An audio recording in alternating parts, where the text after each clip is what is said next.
So guys welcome back to micro classes. CTET जुलाई 2024 के लिए हमारी स्पेशल क्लासेज चल रही हैं। आज का हमारा सब्जेक्ट है CDP, child development and pedagogy. CDP की ये 16th क्लास है। आज का हमारा टॉपिक रहेगा शिक्षण विधियाँ। तो इम्पोर्टेंट शिक्षण विधियाँ, इम्पोर्टेंट टीचिंग मेथड, जहाँ से सीटैट बार बार क्वेश्चन पूछता है, वे इम्पोर्टेंट 30 टीचिंग मेथड आज हम इस वीडियो में कवर करेंगे।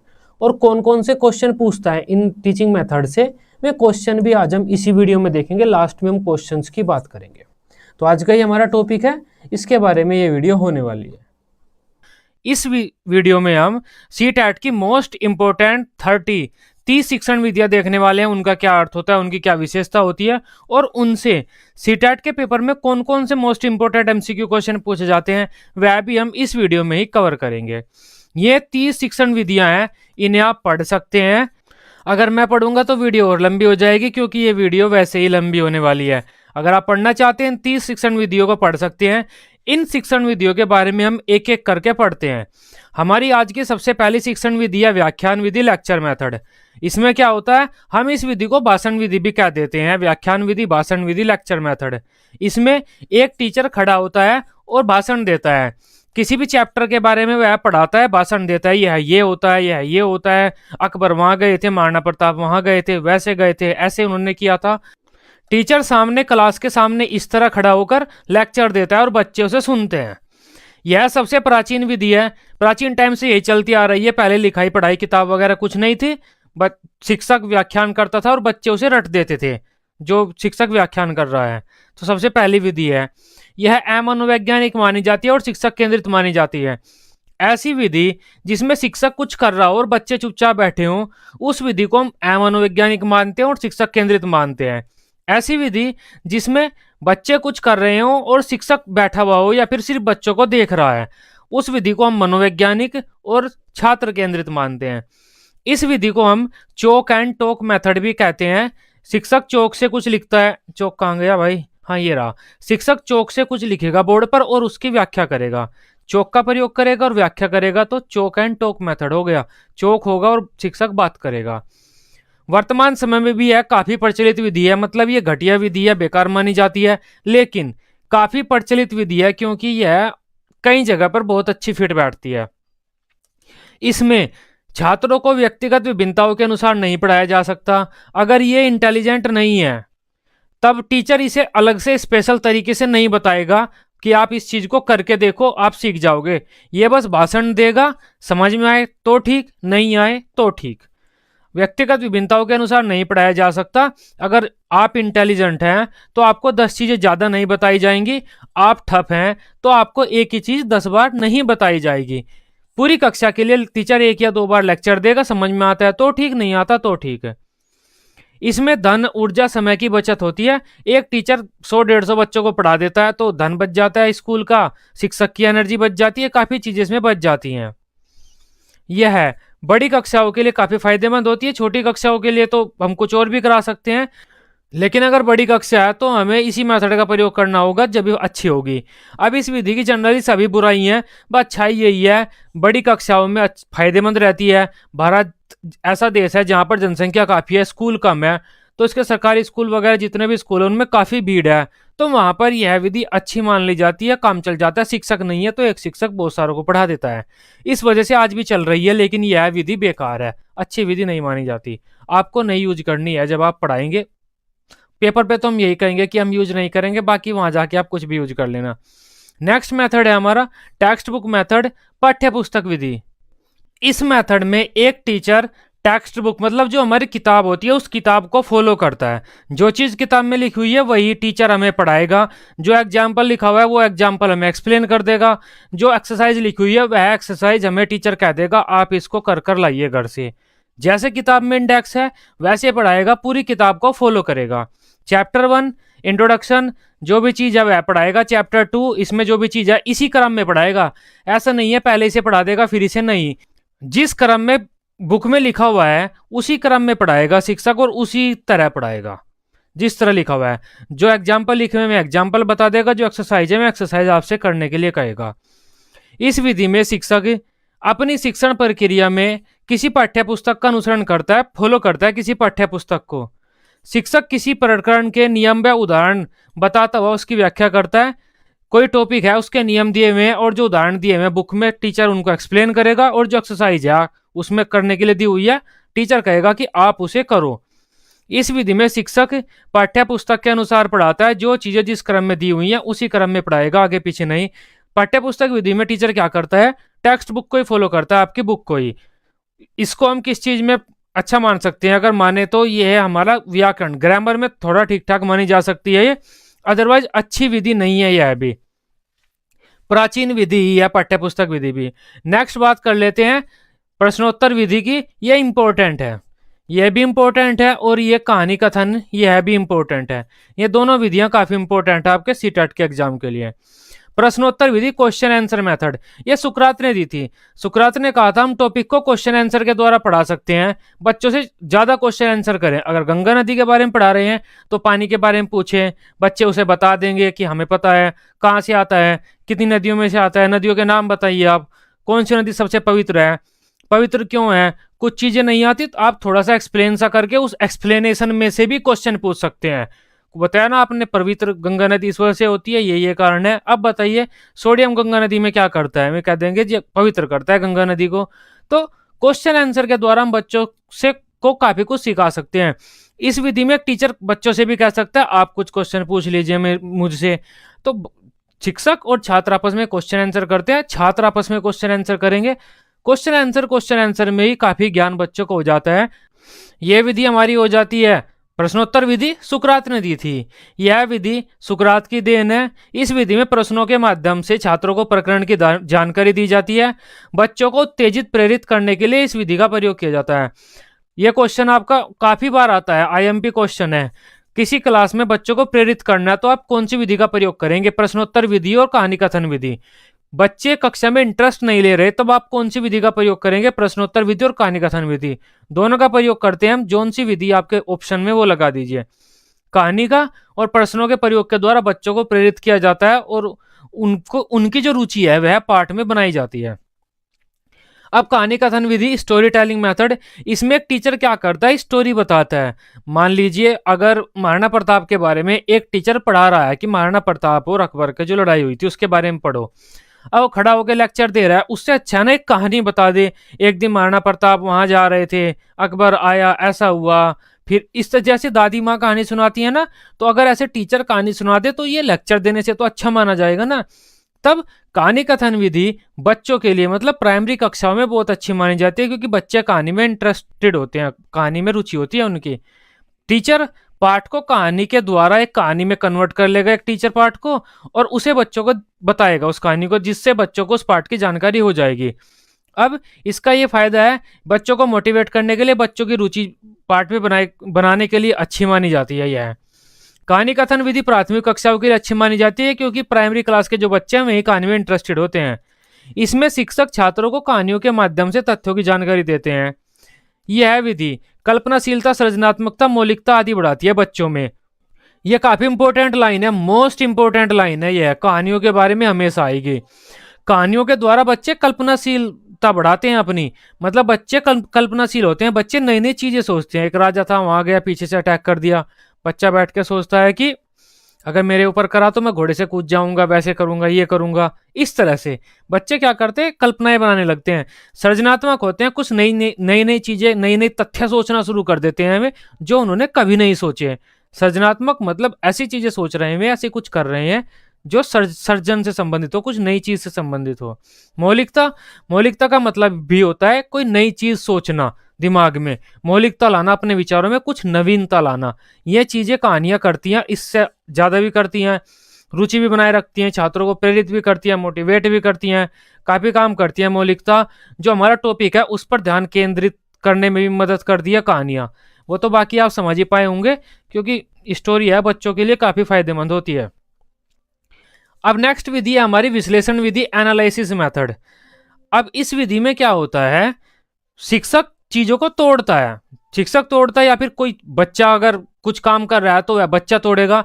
एनालिसिस ऐसी चीज जिसमें एक शिक्षक बच्चों को कुछ चीज तोड़ कर दिखा रहा है। अगर वह फूल के बारे में पढ़ा रहा है कि फूल की जानकारी बच्चों को हो जाए, तो पूरा फूल दिखाकर उसकी जानकारी की बताकर ये फूल ऐसा है, ये पंखड़ी है, वैसे वैसा पूरा फूल, ठीक बात है, पूरा फूल आपने देख लिया उसके बारे में, ठीक है।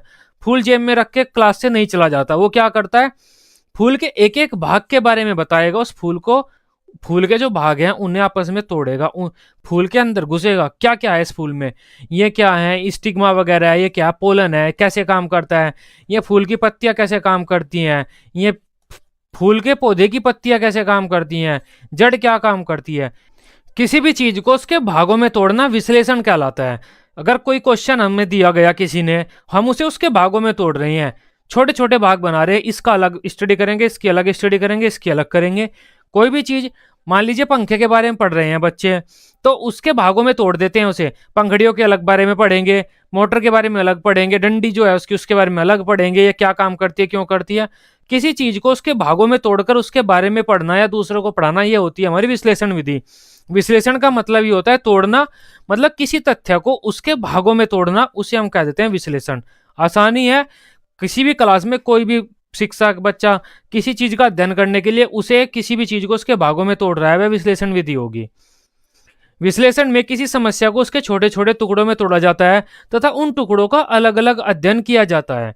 जैसे छात्रों को किसी फूल को समझाने के लिए एक शिक्षक पहले पूरे फूल के बारे में बताएगा कि फूल ये है, ठीक बात है, फिर उस फूल के भागों को अलग अलग समझाता है, इससे बच्चों को फूल की जानकारी हो जाती है।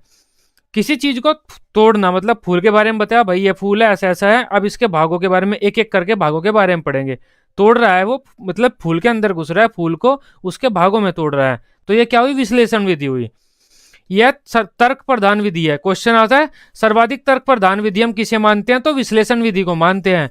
इसमें ज्यादा दिमाग लगाना पड़ता है हमें हर चीजों को, वैसे दूसरी विधियां भी तर्क प्रधान होती हैं। नेक्स्ट है हमारी, यह शब्द सामान्यतः एक साथ प्रयोग किए जाते हैं, ये बहुत अच्छी लाइन है, ये आईएमपी लाइन है, very IMP, most important line है ये सीटेट के पेपर के लिए। ये 4-5 शब्द हैं जो हमेशा एक साथ मिलेंगे, विश्लेषण, सृजनात्मकता, मौलिकता, अपसारी। विश्लेषण, सृजनात्मकता, मौलिकता, अपसारी, ये 4 शब्द एक साथ मिलेंगे। कोई बच्चा अपसारी चिंतन कर रहा है तो वह क्या कर रहा है, विश्लेषण कर रहा है वो। क्वेश्चन में आपको ये सब जब भी मिले कि कोई बच्चा क्लास में बैठा हुआ विश्लेषण कर रहा है, तो वह कौन सा काम कर रहा होगा। जिस भी ऑप्शन में मौलिकता, सृजनात्मकता या अपसारी में से एक भी शब्द मिले वही उत्तर होगा। ये चारों शब्द हमेशा एक साथ चलेंगे। और जो विश्लेषण विधि है, इसमें हम पूर्ण से अंश सूत्र का पालन करते हैं। पहले चीज के बारे में पूरा बताएंगे, उसके बाद फिर उसके भागों के बारे में बताएंगे, होल टू पार्ट। पहले उस पूरी चीज को बताएंगे, फिर उसके हिस्सों को बताएंगे। ये मैंने कल बताया था आपसे, जो कल वीडियो आई थी सीटेट की, वो जिसमें हमने डिफरेंस कवर किया था, और शिक्षण के जो सूत्र मैक्सिम होते हैं, ये एक मैक्सिम है, पूर्ण से अंश शिक्षण का सूत्र। संश्लेषण विधि, संश्लेषण का मतलब होता है जोड़ना। अब आपके पास मोटर है, पत्ती वगैरह पड़ी है, अब इन चीजों का अध्ययन करते हुए आप आपस में जोड़ते हुए चल रहे हैं। अच्छा, तो मोटर घूमती है, तो मोटर को हम इस चीज में रख देते हैं, इस चीज के ऊपर मोटर रख देते हैं और इस चीज के बीच में, ठीक बात है। फिर हम ये डंडी का प्रयोग करते हैं, कौन सी डंडी है ही नहीं यहाँ पर, चलो एक डंडी से बांधते हैं, हुक लगाते हैं, ये कवर करते हैं, और फिर बाद में हम इसमें पंखड़ियां लगाते हैं, फिर ऐसा पंखा बन जाता है। हमने क्या किया, पहले भागों को पढ़ा और भागों को आपस में जोड़ते जोड़ते चले, बाद में हमारा फैन बन गया, फिर बाद में हमने फैन के बारे में पढ़ा। संश्लेषण का मतलब होता है जोड़ना। संश्लेषण में हम कुछ तथ्यों को आपस में मिलाकर कोई नई चीज बनाते हैं और फिर उसका अध्ययन करते हैं। विश्लेषण में हम किसी चीज को तोड़कर अध्ययन करते हैं, संश्लेषण में कुछ चीजों को आपस में जोड़कर अध्ययन करते हैं। अगर हम मोटर के बारे में अध्ययन कर रहे हैं तो खाली मोटर से हम पूरा पता नहीं लगा पाएंगे मोटर क्या करती है। कंडेंसर अगर अलग है तो कंडेंसर से भी हम पूरा पता नहीं लगा पाएंगे कंडेंसर आखिर करता क्या क्या है। हम कंडेंसर, मोटर और कुछ और चुटर पुटर जो सामान है उस सब को जोड़ते हैं तो पंखा मिल जाता है हमें। फिर पंखे के बारे में अध्ययन करेंगे, अच्छा ये मोटर घूम रही है, वो कंडेंसर घुमा रहा है, बिजली आ रही है, ये डंडी पे टंगा हुआ है। ऐसे चीजों को जोड़कर अध्ययन करना या कुछ चीजों को आपस में मिलाकर कुछ बनाना संश्लेषण होगा। सिंथेसिस, किसी चीज को आप तोड़ना, किसी चीज को उसके भागों में तोड़ना विश्लेषण होगा। यह विधि विश्लेषण की उल्टी है, पूरा विश्लेषण की उल्टी है यह विधि। संश्लेषण का अर्थ होता है जोड़ना। इस विधि में कुछ तथ्यों को आपस में जोड़कर उनका अध्ययन किया जाता है। अब 3-4 फॉर्मूले दे दिए आपके एक मैथ वाले टीचर ने, आप उन फॉर्मूलों को आपस में जोड़कर एक फॉर्मूला बना रहे हैं, इन सब में क्या रिलेशन है, वो आपका संश्लेषण हुआ। एक फॉर्मूला है, आप एक फॉर्मूले में से 3-4 फॉर्मूले बना रहे हैं, वो आपका विश्लेषण हुआ। जैसे छात्रों को पंखे की क्रियाविधि को समझाना है एक टीचर को, उसके लिए एक शिक्षक पहले उस पंखे के भागों को अलग अलग बताता है, फिर उन भागों को आपस में जोड़कर एक पंखा बनाता है और फिर पंखे के बारे में बताता है। इससे बच्चों को भागों के बारे में पता चल गया, भाग क्या काम करते हैं और कैसे काम करते हैं वो भी पता चल गया। इस विधि में अंश से पूर्ण सूत्र का पालन किया जाता है, मतलब पार्ट टू ऑल। पहले हम किसी चीज के हिस्सों को पढ़ाते हैं और फिर उस पूरी चीज को पढ़ाते हैं। नेक्स्ट पॉइंट है, इसमें कुछ तथ्यों को आपस में जोड़कर कुछ बनाया जाता है। हमने क्या किया है, इन चीजों को आपस में जोड़कर कुछ नया बनाया, मतलब पंखा बनाया है, फैन बनाया है। विश्लेषण में तोड़ा जाता है, संश्लेषण में जोड़ा जाता है। ये कुछ चीजें हैं जो ध्यान रखने की हैं। अब नेक्स्ट विधि है हमारी गेस्टाल्ट विधि। ये जर्मनी से आई है। गेस्टाल्ट जर्मन भाषा का शब्द है जिसका मतलब होता है पूर्णाकार, मतलब पूरी चीज को देखना। गेस्टाल्ट सबका मतलब ही होता है पूरी चीज को देखना। इस विधि में क्या करते हैं, बच्चों के सामने अगर हम कोई समस्या दे देते हैं, बच्चे क्या करेंगे, उस पूरी स्थिति को देखेंगे जहां पर भी वह समस्या स्थित हो सकती है, पूरी चीज। जैसे इस बंदर को भालू टाइप दिख रहा है, वैसे ये जो भालू टाइप बंदर है, इसे ये केले लेने थे, तो ये सिर्फ केलों को देख रहा है, कूद रहा है, लेकिन केलों तक नहीं पहुंच पा रहा। तब इसने क्या किया, बंदर ने पूरी स्थिति को देखा। यहाँ पर ये बॉक्स पड़े हैं, कुछ डंडी वंडी भी पड़ी है, तो इसने क्या किया, ये बॉक्स आपस में जोड़े और ये पहुंच गया। अगर यहाँ तक नहीं पहुंचता, फिर ये डंडी वंडी लेता, डंडी से तोड़ता। ऐसे पूरी स्थिति को देखो, पूरी चीजों को देखो, जो भी आप उस चीज से संबंधित हो सकते हैं। एक बच्चा रो रहा है, इतना मत देखो कि ये इतना सा ये रो क्यों रहा है, पूरा देखो। घर पर लड़ाई बजी हुई है, विद्यालय में किसी ने कुछ कह दिया, पूरा जो भी स्थिति उसके रोने से संबंधित बन सकती है, सब कुछ देखो आप। ऐसी विधि कोई एक टीचर क्लास में प्रयोग करता है जिसमें बच्चे पूरा सिचुएशन देखते हैं, उसे हम कहेंगे गेस्टाल्ट विधि। हमने कुछ ऐसा दे दिया बच्चों को त्रिभुज, ये कहा ये भुजा इतनी है, 4 है मान लीजिए, ये भुजा 2 है, तब ये कितनी है, हमने नहीं बताया समकोण है, तो बच्चे इस स्थिति को पूरा देखेंगे। समकोण भी हो सकता है, कुछ और भी हो सकता है, तो जितनी स्थितियां बन सकती है, हमें सब देखेंगे इससे संबंधित। यह गेस्टाल्ट विधि है। इस विधि में किसी समस्या के सभी पक्षों को ध्यान में रखा जाता है, जितने भी पक्ष हो सकते हैं, जितनी भी स्थितियां हो सकती हैं उस समस्या से संबंधित, उन सभी को ध्यान में रखा जाता है इस विधि में। इसका प्रवर्तक मैक्स वर्दीमर को माना जाता है, बाद में इसे कोल्हर कोफा ने आगे बढ़ाया। इंपॉर्टेंट क्वेश्चन है, शुरुआत किसने की गेस्टाल्ट की, मैक्स वर्दीमर ने की, और बाद में इसे आगे किसने बढ़ाया, कोल्हर एंड कोफा ने बढ़ाया। इसमें शिक्षण के पूर्ण से अंश सूत्र का पालन किया जाता है। पहले हम पूरी स्थिति को देखते हैं, फिर उस स्थिति के कुछ हिस्सों को देखते हैं। इसने पूरी स्थिति को देखा, जब पूरी स्थिति में से कुछ चीजें मिली, फिर इसने इन हिस्सों पर ही का काम किया, पूरी स्थिति पर काम नहीं किया। पूरी स्थिति देखो, उससे आपके सामने समस्या का समाधान मिल जाएगा। इकाई विधि, यह भी गेस्टाल्ट विधि पर ही आधारित है, यूनिट मेथड। इसमें क्या होता है, हम पूरी स्थिति को देखते हैं। अगर कोई चैप्टर बच्चों को पढ़ा रहे हैं तो पूरी सिचुएशन देखकर, कितना सिलेबस है, क्या शिक्षा के उद्देश्य हैं, सब कुछ ध्यान में रखते हुए हम पढ़ाते हैं। कोई यूनिट बना रहे हैं, पूरे सिलेबस को ध्यान में रखो, कोई चैप्टर बना रहे हैं, पूरी यूनिट को ध्यान में रखो, मतलब पूरी स्थिति को ध्यान में रखकर बच्चों को कुछ भी पढ़ाओ। इसका जन्म गेस्टाल्ट धारणा से हुआ है। इसके प्रवर्तक मोरिसन को माना जाता है। इकाई विधि का प्रवर्तक मोरिसन है। इसमें संपूर्ण विषय वस्तु को ध्यान में रखा जाता है। कोई चैप्टर पढ़ा रहे हैं हम, तो पूरी विषय वस्तु जो बच्चों की है उसको ध्यान में रखकर पढ़ाओ। ऐसा नहीं है एक टॉपिक को आप पूरा साल पढ़ाने लगो। इस विधि के द्वारा ही दैनिक पाठ योजना बनाई जाती है।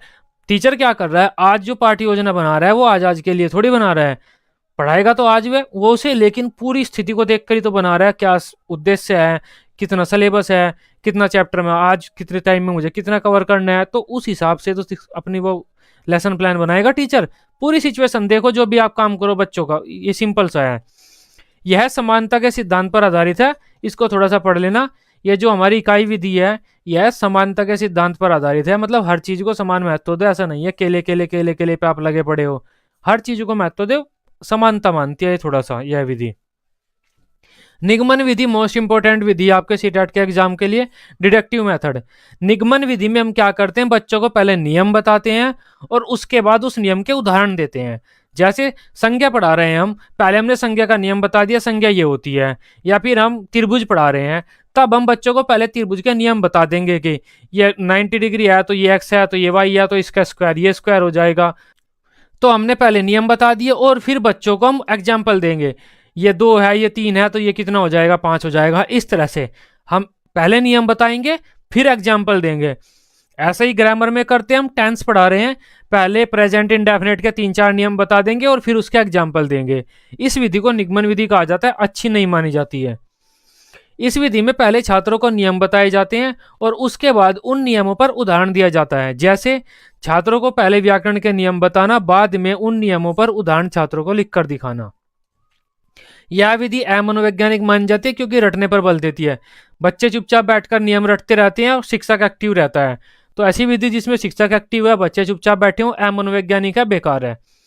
नेक्स्ट पॉइंट है, इस विधि का प्रयोग व्याकरण और गणित पढ़ाने के लिए किया जा सकता है, लेकिन अच्छी नहीं मानी जाती है विधि। हम व्याकरण और गणित पढ़ाने के लिए इस विधि का प्रयोग कर सकते हैं। अगर आपके पेपर में कोई इससे अच्छा ऑप्शन न आए तो सेलेक्ट करना इसे। अगर कोई दूसरा ऑप्शन इससे अच्छा हो तब इसको मत सेलेक्ट करना, क्योंकि यह विधि अच्छी नहीं मानी जाती। लेकिन फिर भी व्याकरण और गणित में हम थोड़ा बहुत इसका यूज कर लेते हैं। यह विधि अभिसारी चिंतन पर आधारित होती है। चिंतन दो प्रकार का होता है, अपसारी व अभिसारी। अपसारी का तो मतलब होता है आप अपनी मर्जी से कुछ भी सोच कर बताओ। अभिसारी का मतलब है जो आपने पहले रटा हुआ है वो बताओ। तो अभिसारी चिंतन अच्छा नहीं माना जाता, अपसारी चिंतन अच्छा माना जाता है। यह विधि भी अच्छी नहीं है और जो चिंतन बच्चे इस विधि में करते हैं वह चिंतन भी अच्छा नहीं है, मतलब रट कर बताते हैं बच्चे इसमें। इस विधि में इन सूत्रों का पालन किया जाता है। सूत्र से उदाहरण, पहले सूत्र दिया जाएगा रूल, उसके बाद एग्जाम्पल। सामान्य से विशिष्ट, हम सूत्र को सामान्य मानते हैं, उदाहरण को विशिष्ट मानते हैं। क्यों? एक सूत्र बहुत जगह लग जाता है तो वो सामान्य चीज हुई। उदाहरण एक विशेष स्थिति में एक विशेष सूत्र से ही बनता है, तो उदाहरण विशिष्ट हुआ, विशेष हुआ, सूत्र सामान्य हुआ। अज्ञात से ज्ञात, सूत्र से बच्चे अज्ञात होते हैं। प्रेजेंट इंडेफिनिट आप पढ़ा रहे हैं तो जो एग्जाम्पल आप, जो सूत्र देंगे बच्चों को आप, तो बच्चे उन्हें नहीं जानते होंगे। संज्ञा आप पढ़ा रहे हैं तो संज्ञा के जो नियम आप बच्चों को बताएंगे, बच्चे उन नियमों को नहीं जानते होंगे, अज्ञात होंगे उन नियमों से। लेकिन बच्चे संज्ञा से ज्ञात हैं। जो एग्जाम्पल आप देंगे कि विनय एक संज्ञा है, तो बच्चे विनय विनय तो रोज करते फिरते हैं, विनय संज्ञा है। इसके अलावा जो भी आपके नाम है, अभिनव, शर्मा, ये सब संज्ञा हैं। तो ये तो नाम बच्चे रोज लेते फिरते हैं, तो नाम को तो बच्चे जानते हैं, संज्ञा को नहीं जानते, उन नियमों को। तो हम इस विधि में अज्ञात से ज्ञात सूत्र का पालन करते हैं, नोन टू नोन। अमूर्त से मूर्त, मतलब जो चीज बच्चे नहीं देख सकते वो अमूर्त है, जो चीज बच्चे देख सकते हैं वो मूर्त है। नियमों को बच्चे नहीं देख सकते लेकिन विनय को देख सकते हैं। क्लास का कोई लड़का है विनय, उसे देख सकते हैं। तो यह विधि अमूर्त से मूर्त की ओर चलती है। नियम अमूर्त हैं और जो उदाहरण है वे मूर्त हैं, क्योंकि बच्चे उदाहरणों को जानते हैं, रोज देखते हैं उन्हें। तो कठिन से सरल, बच्चे नियमों को कठिन मानते हैं, उदाहरणों को सरल मानते हैं। नियम रटना कठिन है लेकिन उदाहरण तो बड़ी आसानी से दिए जा सकते हैं। संज्ञा का अगर कोई उदाहरण देने के लिए गए, संज्ञा का उदाहरण आप दे दोगे, लेकिन संज्ञा के नियम आपसे पूछे जाएं तो सभी नियम तो आपको भी नहीं पता होंगे। तो कठिन से सरल होती है, नियम से उदाहरण की ओर चलती है, यह सूत्र से उदाहरण की ओर निगमन विधि। अब निगमन विधि का उदाहरण देख लेते हैं। अब एक टीचर को क्या पढ़ाना है और है में अंतर पढ़ाना है क्या होता है क्या होता है। टीचर क्या करेगा, निगमन विधि का सहारा लेगा। कैसे लेगा? पहले बच्चों को नियम बताएगा। जहां पर भी एक वचन संज्ञा है यानी कि सिंगुलर नाउन है, वहां पर हम बिना बिंदी वाले है का प्रयोग करेंगे। जैसे विनीत पुस्तक पढ़ रहा है, विनीत क्या है, एक वचन है, तो खाली है आया बिना बिंदी वाला। श्याम क्रिकेट खेलने जाता है, तो श्याम क्या है, एक बंदा है, एक पर्सन है, तो बिना बिंदी वाला आया। अगर संज्ञा सिंगुलर है तब बिना बिंदी वाला आएगा, संज्ञा प्लूरल है तब बिंदी वाला आएगा। जैसे बच्चे मैदान में खेल रहे हैं, बच्चे तो बहुत सारे हैं ना, तब बिंदी वाला आ गया। हम घूमने जा रहे हैं, हम तो बहुत सारे हैं ना, तब बिंदी वाला आ गया। जैसी संज्ञा वैसा आएगा। अब इस पर्सन टीचर ने क्या किया, पहले नियम बताया, बाद में उस नियम के कुछ उदाहरण दिए। इस विधि को हम बोलते हैं निगमनात्मक विधि। निगमनात्मक में भी शुरू में नया आता है और नियम में भी शुरू में नया आता है, तो याद रख सकते हैं आप। निगमनात्मक विधि में हम नियम पहले बताते हैं। दूसरी विधि है हमारी आगमन विधि। इसे हम आगमन निगमन विधि भी बोल देते हैं। Inductive method, inductive deductive method. इसमें पहले नया नहीं आया, इसका मतलब है हम इसमें नियम शुरू में नहीं बताएंगे। निगमन विधि में हम शुरू में नियम बताते हैं फिर उदाहरण देते हैं। आगमन विधि बिल्कुल उल्टी होती है, इसमें हम शुरू में उदाहरण देंगे और बच्चों को बाद में नियम बताएंगे। एग्जाम्पल देकर बताऊंगा मैं, आप समझ जाओगे। इस विधि में शिक्षक पहले उदाहरण देगा, फिर उन उदाहरणों से नियम बनवाएगा, कि बच्चे खुद नियम बनाएंगे उन उदाहरणों से, फिर शिक्षक नियम बताएगा बच्चों से। पहले उदाहरण होगा फिर बाद में नियम होगा। इस विधि में इन सूत्रों का पालन किया जाता है। उदाहरण से सूत्र, ज्ञात से अज्ञात, मूर्त से अमूर्त, विशिष्ट से सामान्य, सरल से कठिन, ये सारे उल्टे हैं जो हमने निगमन विधि में पढ़े थे। नेक्स्ट पॉइंट है, इसके माध्यम से छात्रों को व्यवहारिक तथा औपचारिक व्याकरण का ज्ञान कराया जाता है।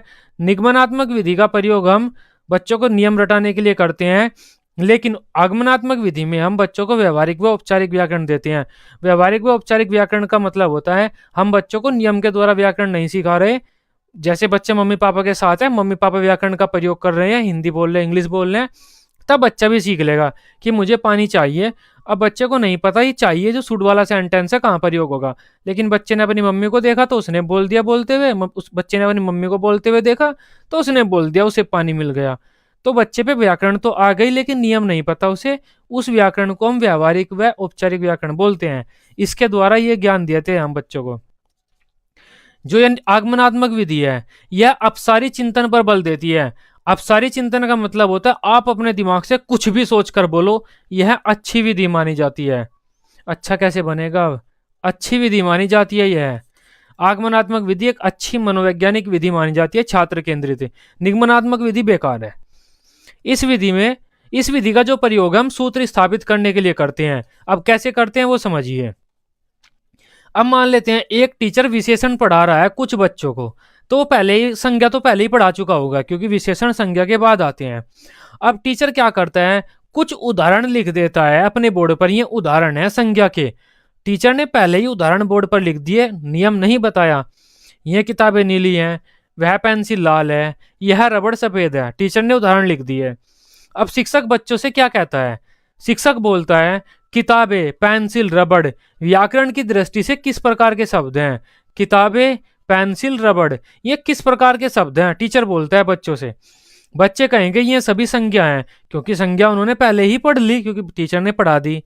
अब शिक्षक कहता है नीली, लाल, सफेद इन शब्दों की या इन संज्ञाओं के बारे में क्या बता रहे हैं? ये जो नीली है, लाल है, सफेद है, वे इन शब्दों के बारे में, इन संज्ञाओं के बारे में क्या बता रहे हैं? बच्चे कहेंगे ये जो नीली, लाल, सफेद ये शब्द हैं, ये इन संज्ञा शब्दों के बारे में इनकी विशेषता बता रहे हैं कि ये कैसे हैं संज्ञा शब्द। तब टीचर कहेगा कि इन्हीं शब्दों को विशेषण कहते हैं। उसके बाद छात्र नियम बना देंगे कि अच्छा संज्ञा की विशेषता बनाने वाले शब्दों को विशेषण कहते हैं। इस तरह से उदाहरण पहले आए, नियम बाद में आया। उदाहरण पहले बता देगा टीचर, नियम बाद में बनाएंगे बच्चे ही खुद नियम बनाते हैं, शिक्षक नियम नहीं बताता, बच्चे खुद नियम बनाएंगे। अब निगमनात्मक विधि के सोपान भी काफी इंपॉर्टेंट है, कई बार सीटेट के एग्जाम में आए हैं। सबसे पहले उदाहरण होगा, उदाहरण हमने बोर्ड पे लिख दिए थे 3-4 सेंटेंस, पता ही है। निरीक्षण, बच्चे उन उदाहरणों का निरीक्षण करेंगे। बच्चे फिर उसका विश्लेषण करेंगे, उदाहरणों को अलग अलग भागों में तोड़ेंगे। यह पेंसिल नीली है, यह अलग करेंगे, पेंसिल अलग करेंगे, नीली अलग करेंगे, है अलग करेंगे। फिर सामान्यीकरण करेंगे, खास जो काम की चीज है, मेन चीज उसे अपने पास रखेंगे, बाकी को हटा देंगे। काम की चीज हमारे लिए क्या है? पेंसिल है और नीली है। बच्चे पेंसिल नीली को अपने पास रखेंगे, बाकी है, यह है, सबको हटा देंगे। उदाहरण देंगे, निरीक्षण करेंगे, बच्चे विश्लेषण करेंगे, उस सब सेंटेंस को अलग अलग भागों में तोड़ेंगे। फिर जो भाग काम का होगा उसे अपने पास रखेंगे, बाकी को इधर उधर फेंक देंगे। अब जो काम का भाग है उससे एक नियम बनाएंगे कि अच्छा जो संज्ञा शब्दों की विशेषता बताते हैं उन्हें विशेषण कहते हैं। फिर उस नियम का अलग अलग उदाहरण में प्रयोग करेंगे। ये 6 सोपान है, सीटेट के पेपर में बहुत आ जाते हैं। कुछ भी गायब कर देंगे, में कोई भी 4 दे देंगे, पहला ऑप्शन, दूसरा ऑप्शन, तीसरा ऑप्शन, चौथा ऑप्शन, कोई भी 4 दे देंगे। इनमें से कहेंगे इन्हें क्रम से लगाओ। इंपॉर्टेंट क्वेश्चन है ये। अब आ जाता है सूत्र विधि। यह निगमनात्मक विधि की तरह ही है। निगमनात्मक विधि में हम क्या करते हैं, बच्चों को नियम बताते हैं और उदाहरण देते हैं। हमने क्या किया, नियम को छोटा कर दिया सूत्र विधि में। अगर हम बच्चों को बताएं, मान लीजिए आप ग्रामर पढ़ा रहे हैं और ग्रामर में आप बच्चों को बताएंगे कि इंग्लिश की ग्रामर आप पढ़ाते टाइम किसी बच्चे को सेंटेंस का स्ट्रक्चर बता रहे हैं कि जो सिंपल सेंटेंस है वो कैसा होता है। साधारण वाक्य बनाते समय सबसे पहले हम कर्ता को स्थान देते हैं, उसके बाद क्रिया को स्थान देते हैं और अंत में कर्ता द्वारा किए गए कर्म को रखा जाता है। हर बार इतनी बड़ी लाइन थोड़ी बोलेंगे आप ये नियम है, ये नियम हर बार थोड़ी बताएंगे। आप क्या करेंगे, इस नियम से एक छोटा सा सूत्र बना लेंगे, SVO, या फिर subject plus verb plus object. आपने क्या किया, एक छोटा सा सूत्र बना लिया, एक छोटा सा फॉर्मूला बना लिया। ये इतनी लंबी लाइन आपको न बोलनी पड़े, आप इतना बोल देंगे, सब्जेक्ट वर्ब ऑब्जेक्ट होता है भाई एक सेंटेंस, सिंपल सेंटेंस। SVO होता है भाई एक सिंपल सेंटेंस। ये एक सूत्र बना लिया आपने। हमेशा बच्चों को ये सूत्र रटाएंगे और इस सूत्र से बच्चे अपने आप नियम बना लेंगे। जैसे आप समकोण त्रिभुज के बारे में पढ़ा रहे हैं, किसी त्रिभुज का लंब का वर्ग उसके आधार के जो वर्ग होता है उन दोनों का योगफल उसके कर्ण के योगफल के बराबर होता है। हर बार ये लाइन थोड़ी आप बोलेंगे, आप सिंपल कहेंगे x² + a² बराबर y²। ये फॉर्मूला होता है भाई समकोण त्रिभुज का। ये सूत्र हमने क्या किया, अपने नियमों को छोटा कर दिया, सूत्रों में कन्वर्ट कर दिया। बात एक ही है, निगमनात्मक विधि ही है यह भी, बस बड़े बड़े नियमों को हमने छोटे छोटे सूत्रों में कन्वर्ट कर दिया जिससे उन्हें याद करना आसान हो जाए। यह निगमनात्मक विधि की तरह ही होती है, जहां निगमन विधि में नियमों को छात्रों को सिखाया जाता है, मतलब बड़े बड़े नियमों को छात्रों को रटाया जाता है। वहीं इस विधि में बड़े बड़े नियमों को छोटे सूत्रों में बदलकर छात्रों को रटाया जाता है। बात एक ही है, वहां पूरे नियम रटेंगे, यहाँ पर हमने सूत्र बना दिए उसके बाद उन सूत्रों की उपयोगिता और उदाहरण छात्रों को दिए जाते हैं। यह विधि अमनोवैज्ञानिक मानी जाती है क्योंकि रटने पर बल देती है, बेकार है। बच्चे रट रहे हैं, रटना बच्चों को नहीं चाहिए, बच्चे चुपचाप बैठे हुए, टीचर काम कर रहा है, ये वैसे भी अमनोवैज्ञानिक है। उदाहरण मैंने आपको बता ही दिया है कैसे हम सूत्र बनाते हैं। नेक्स्ट विधि पर चलते हैं, प्रदर्शन विधि। नेक्स्ट हमारी प्रदर्शन विधि हो जाती है। इस विधि में हम क्या करेंगे, डेमोन्स्ट्रेशन मेथड में बच्चों को कुछ भी दिखाएंगे, कुछ दिखाएंगे, चाहे कुछ भी दिखाएं, एक ईंट दिखाएंगे, मकान दिखाएंगे, पेंसिल दिखाएंगे, रबड़ दिखाएंगे, चांटा दिखाएंगे, कुछ भी दिखाएं, हम बच्चों को कुछ दिखाएंगे। इस विधि को हम बोल देंगे डेमोन्स्ट्रेशन मेथड। टीचर है कुछ कर रहा है, बच्चे उसे देख रहे हैं, ये क्या हुआ, डेमोन्स्ट्रेशन मेथड हुआ। इस विधि में छात्रों को कुछ करके दिखाया जाता है। जैसे मैप में, एक मैप है हमारे पास, मान लीजिए ये एक मैप है, इस मैप में उत्तर प्रदेश के जिले बता रहे हैं, ये जिला यहाँ है, ये जिला यहाँ है, ये जिला यहाँ है, कुछ दिखा रहे हैं। या फिर ताजमहल का स्थान बता रहे हैं कि इस मैप में ताजमहल कहाँ है, जो ताजमहल है वो इस जगह पर है। मैप में कुछ दिखा रहे हैं हम, कोई प्रयोग करके दिखाना। ये टीचर कोई है, वो ये प्रयोग करके बच्चों को दिखा रहा है, चीजें कैसे गिरती हैं या फिर बिजली कैसे बनती है, प्रैक्टिकल करके दिखा रहा है कोई बच्चों को। किसी चीज को चलाकर दिखाना, टीवी वगैरह कैसे चल रहा है, क्लास में लाकर कुछ भी, मतलब शिक्षक कुछ भी करके दिखाए। कोई पेंटिंग बनाकर दिखा रहा है, कोई हाथ से कोई जो आपकी क्राफ्टिंग होती है वेस्ट मटेरियल से, वो करके दिखा रहा है। क्लास में टीचर कुछ भी चीजों को करके दिखाए या बच्चों को कुछ भी दिखाए, उस विधि को हम डेमोन्स्ट्रेशन मेथड बोल देते हैं। इस विधि का आर्ट में और शिल्प में बड़ी महत्वपूर्ण मानी जाती है, मतलब ड्राइंग में। ड्राइंग तो इस विधि के बिना बेकार है क्योंकि ड्राइंग में तो हमें कुछ ना कुछ करके दिखाना पड़ेगा। शिल्प मतलब जो क्राफ्टिंग होती है, वेस्ट मटेरियल से कुछ बनाना, दीवार पे कोई डिजाइन बनाना, मिट्टी से, कली मिट्टी से कुछ बनाना, तो वो शिल्प होता है। कुछ ना कुछ इन दोनों चीजों में करके दिखाना पड़ता है हमें, कला में और शिल्प में। इन दोनों के लिए बहुत महत्वपूर्ण है यह विधि। इस विधि में हमें एक लाइन को बहुत इंपॉर्टेंट मानते हैं, देखो सुनो समझो। इस विधि का जो सिद्धांत है वह ये है, देखो सुनो समझो। बच्चे देख रहे हैं, टीचर जो बता रहा है उसे सुन भी रहे हैं और समझ भी रहे हैं। 3 काम करते हैं बच्चे। कहीं पर भी देखने के लिए कुछ मिल जाए, सीधा आप डेमोन्स्ट्रेशन मेथड लगाना, आपको उत्तर हो जाएगा। यह विधि मूर्त से अमूर्त सूत्र का पालन करती है। मूर्त से अमूर्त, पहले मूर्त चीजें बताएगा एक टीचर, बाद में अमूर्त चीजें बताएगा। मूर्त से मतलब कुछ चीज दिखा रहा है बच्चों को शिक्षक, और बाद में उस चीज से संबंधित अमूर्त चीजें मतलब उसके तथ्य बताएगा। मूर्त चीज वो होती है जो बच्चे देख सकते हैं, अमूर्त चीज वो होती है जो बच्चे सुनते हैं, समझते हैं, सोचते हैं, उसे देख नहीं सकते। टीचर ने इसके बारे में दिखाया पहले, ये मूर्त है, बाद में इसकी विशेषता वगैरह बताने लगा खड़ा होकर, वो अमूर्त हो गया। तो कौन से मेथड का प्रयोग होता है इसमें, कौन से शिक्षण सूत्र का, मैगजीम का, मूर्त से अमूर्त। नेक्स्ट हमारी विधि हो जाती है ट्यूटोरियल मेथड, अनुवर्ग विधि। अब अनुवर्ग का मतलब होता है छोटा समूह। कोई बच्चा अगर किसी बड़े समूह में कोई बात नहीं समझ रहा तो छोटे समूह में एक शिक्षक उसे बताएगा, इसे अनुवर्ग विधि कह देंगे। या फिर कोई एक खतरनाक चीज है, केमिस्ट्री का कोई खतरनाक सा एक्सपेरिमेंट कर रहे हैं, तो टीचर 2-3 बच्चों के साथ करेगा, अलग अलग बताएगा, क्योंकि ज्यादा बच्चों को बताएगा तो हमें समझ नहीं पाएंगे।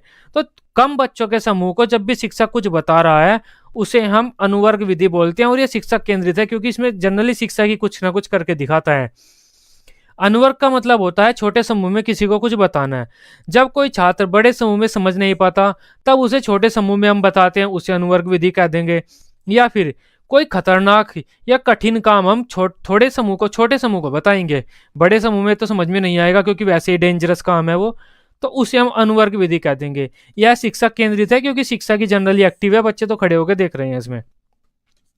अभ्यास कार्य विधि, ड्रिल मेथड। इस विधि में हम क्या करते हैं, एक चीज को बच्चों को बार बार रटाते हैं, एक चीज की बार बार प्रैक्टिस कराते हैं, उसे हम ड्रिल मेथड कह देते हैं।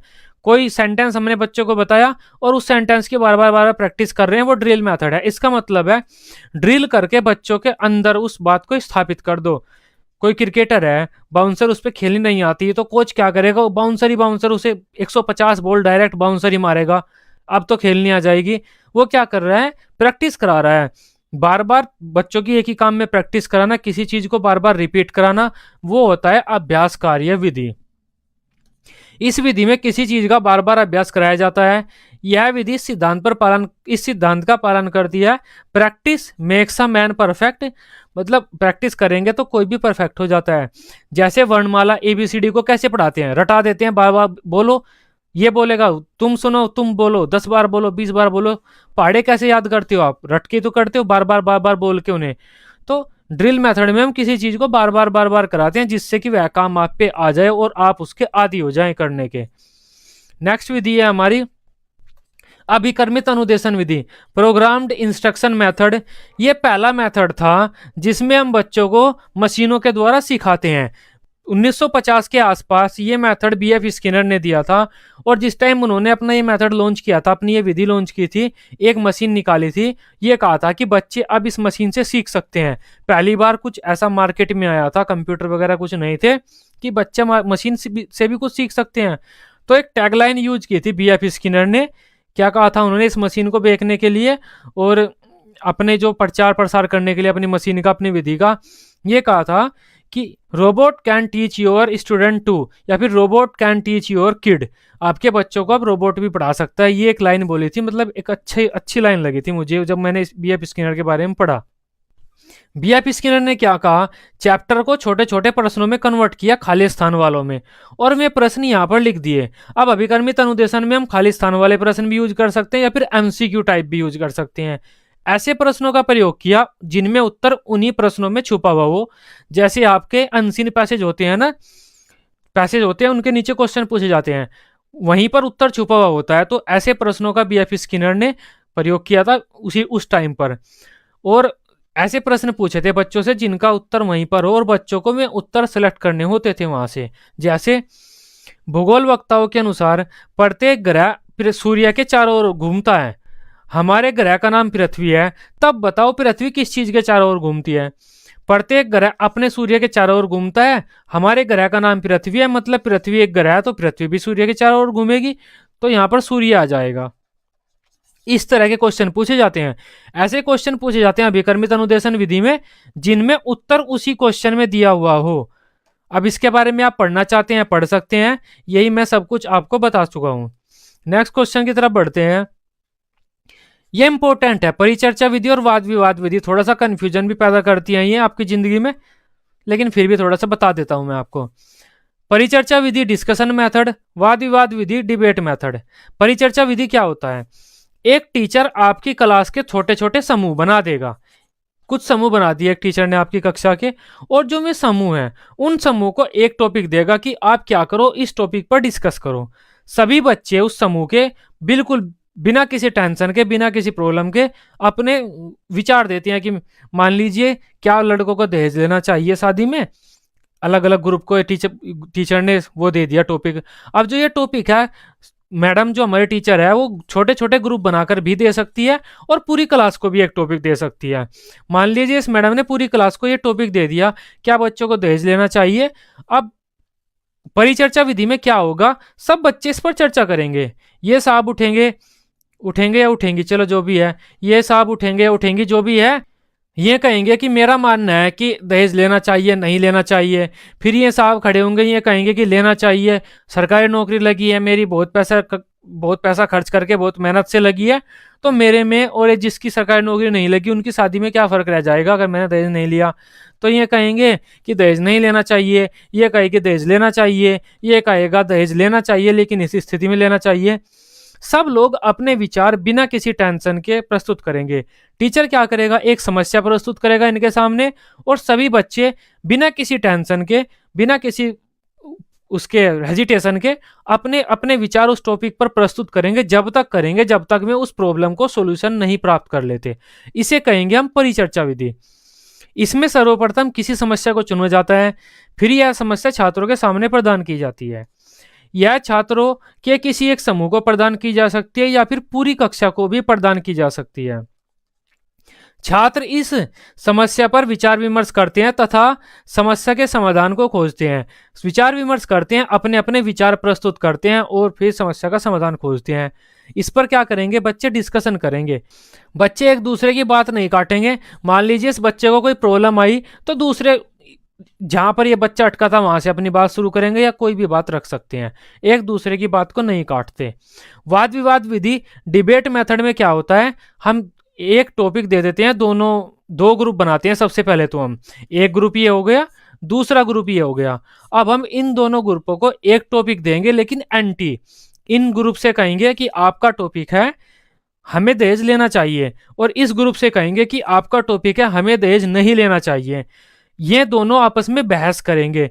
ये दोनों एक दूसरे की बात को काटने की कोशिश करेंगे और अपनी बात बड़ी रखने की कोशिश करेंगे और लास्ट में अपनी बात के द्वारा जीतने की कोशिश करेंगे कि देखा हमने तुम्हारी बात को नीचे कर दिया, अब हम अपनी बात को सिद्ध कर चुके हैं, तो हमारा जो विचार है दहेज लेना चाहिए वह बड़ा हो गया। यहाँ पर बस विचार प्रस्तुत करते हैं और प्रॉब्लम को सॉल्यूशन ढूंढते हैं। यहाँ पर एक दूसरे के विपरीत बात करते हैं और या तो उस जो प्रॉब्लम है उसका समाधान ढूंढते हैं या फिर जो डिस्कशन चल रहा है उसमें जीतने की कोशिश करते हैं, दूसरे की बात को काटकर दूसरे के विपरीत तर्क देते हैं। ये लड़कियां कहेंगे दहेज नहीं लेना चाहिए, ये लड़के कहेंगे क्यों नहीं लेना चाहिए, जरूर लेना चाहिए, कैसे कह सकते हो तुम नहीं लेना चाहिए। ये इनकी बात काटेंगे, यहाँ पर सिर्फ चर्चा करेंगे एक दूसरे से। वाद विवाद विधि, इस विधि में शिक्षक दो समूह बना देता है। प्रत्येक समूह को एक दूसरे से विरोधी प्रकरण दे देते हैं तथा आपस में चर्चा करने के लिए कहते हैं विरोधी प्रकरण है एक दूसरे के पास और चर्चा करो। वाद विवाद विधि में दो परस्पर विपरीत विचारों के समर्थक अपना अपना तर्क रखते हैं। मतलब ये परस्पर विपरीत विचारों वाले हो गए ना, जब इन्हें अलग अलग टॉपिक दे दिया, ये अपना अपना तर्क रखेंगे और दूसरे के कथनों का खंडन करने का प्रयास करेंगे। जो दूसरा उनके सामने वाला जो बात कह रहा है उसको खंडन, उसको काटने की बात करेंगे। इसमें छात्रों के आपस में अनुक्रिया का अवसर मिलता है। बच्चे आपस में अनुक्रिया कर रहे हैं, एक दूसरे के साथ बोल रहे हैं, इंटरेक्शन कर रहे हैं। इसके अलावा संप्रेषण कौशल, कम्युनिकेशन स्किल में भी काफी सुधार आता है। ये जो परिचर्चा विधि है उससे अच्छी विधि मानी जाती है क्योंकि बच्चे सोचते हैं, विश्लेषण करते हैं, समस्या समाधान करते हैं, बहुत गहन अध्ययन करते हैं उस टॉपिक का। सामने वाला जो कह रहा है उसे सुनते हैं, अब उसकी बात को काटने के लिए, उसके विपरीत तर्क देने के लिए सोचना शुरू कर देते हैं। अच्छी विधि मानी जाती है ये। इस विधि में संप्रेषण, विश्लेषण, संश्लेषण काफी कौशलों में सुधार आता है। जो ये वाद विवाद विधि है, समझ गए होंगे। डिस्कशन विधि में सब अपना अपना विचार रखेंगे। वाद विवाद विधि में एक दूसरे की बात को काटने के लिए अपने खुद को जीतने की कोशिश करेंगे, दूसरे की बात को हटाओ, हमारी बात बड़ी। अब कुछ विधियां सारी एक जैसी हैं। समस्या समाधान विधि, समस्या निवारण विधि, प्रॉब्लम सॉल्विंग मेथड। पहला विधि तो हमारा ये हो जाता है समस्या समाधान विधि, समस्या निवारण विधि और प्रॉब्लम सॉल्विंग मेथड। इसके बाद 5-6 विधि इसके जैसी ही आएंगी, सेम है, ये समस्या समाधान विधि की तरह ही है, लेकिन इनको अलग अलग मनोवैज्ञानिकों ने दिया है, अलग अलग टाइम पे दिया है, तो हम उन्हें अलग अलग लिख देते हैं, लेकिन उनमें काम चीज एक जैसी सी ही होती है। समस्या समाधान विधि में क्या होगा, जो टीचर है वह बच्चों के ग्रुप बनाएगा। अब ग्रुप भी बना सकता है और पूरी क्लास को भी दे सकता है। मान लेते हैं हमने ग्रुप बना दिया, एक टीचर ने ग्रुप बनाकर उन ग्रुप को कोई क्वेश्चन देगा, कोई समस्या देगा, कोई एक प्रॉब्लम खड़ी करेगा उनके सामने। मैथ का सवाल दे दिया, केमिस्ट्री का सवाल दे दिया, कुछ भी दे दिया, कोई ऐसी चीज जो बच्चों के लिए एक समस्या हो। बच्चे क्या करेंगे, आपस में डिस्कशन करेंगे, जो चीजें उन्होंने पढ़ी हुई हैं उसके बारे में सोचेंगे, अपने दिमाग के घोड़े दौड़ाएंगे, जो सूत्र रटे में समझा हुआ है सब कुछ प्रयास करेंगे और उस समस्या का समाधान करेंगे। टीचर समस्या देगा, ग्रुप बनाएगा, अलग अलग ग्रुप में बच्चे बैठ जाएंगे, आपस में बात करेंगे, जितना भी कुछ हो सकता है वे करेंगे और उस समस्या का समाधान करेंगे। टीचर उन बच्चों को देखेगा, कहीं पर कोई प्रॉब्लम आती है बच्चों की हेल्प करेगा और उनका निरीक्षण करता रहता है। यह हमारी समस्या समाधान विधि होती है। इस विधि के जन्मदाता सुकरात को माना जाता है। प्रश्नोत्तर विधि सुकरात, समस्या समाधान विधि सुकरात। इस विधि में शिक्षक छात्रों के समक्ष एक समस्या प्रस्तुत करता है या फिर छात्र अपने आप भी किसी एक प्रश्न का या किसी एक समस्या का चयन कर सकते हैं, वो उनकी मर्जी है। उसके बाद छात्र जो भी उन्होंने ज्ञान अर्जित किया है उससे समस्या का समाधान करने का प्रयास करते हैं और तब तक करते रहते हैं जब तक वे समस्या का समाधान नहीं खोज लेते हैं।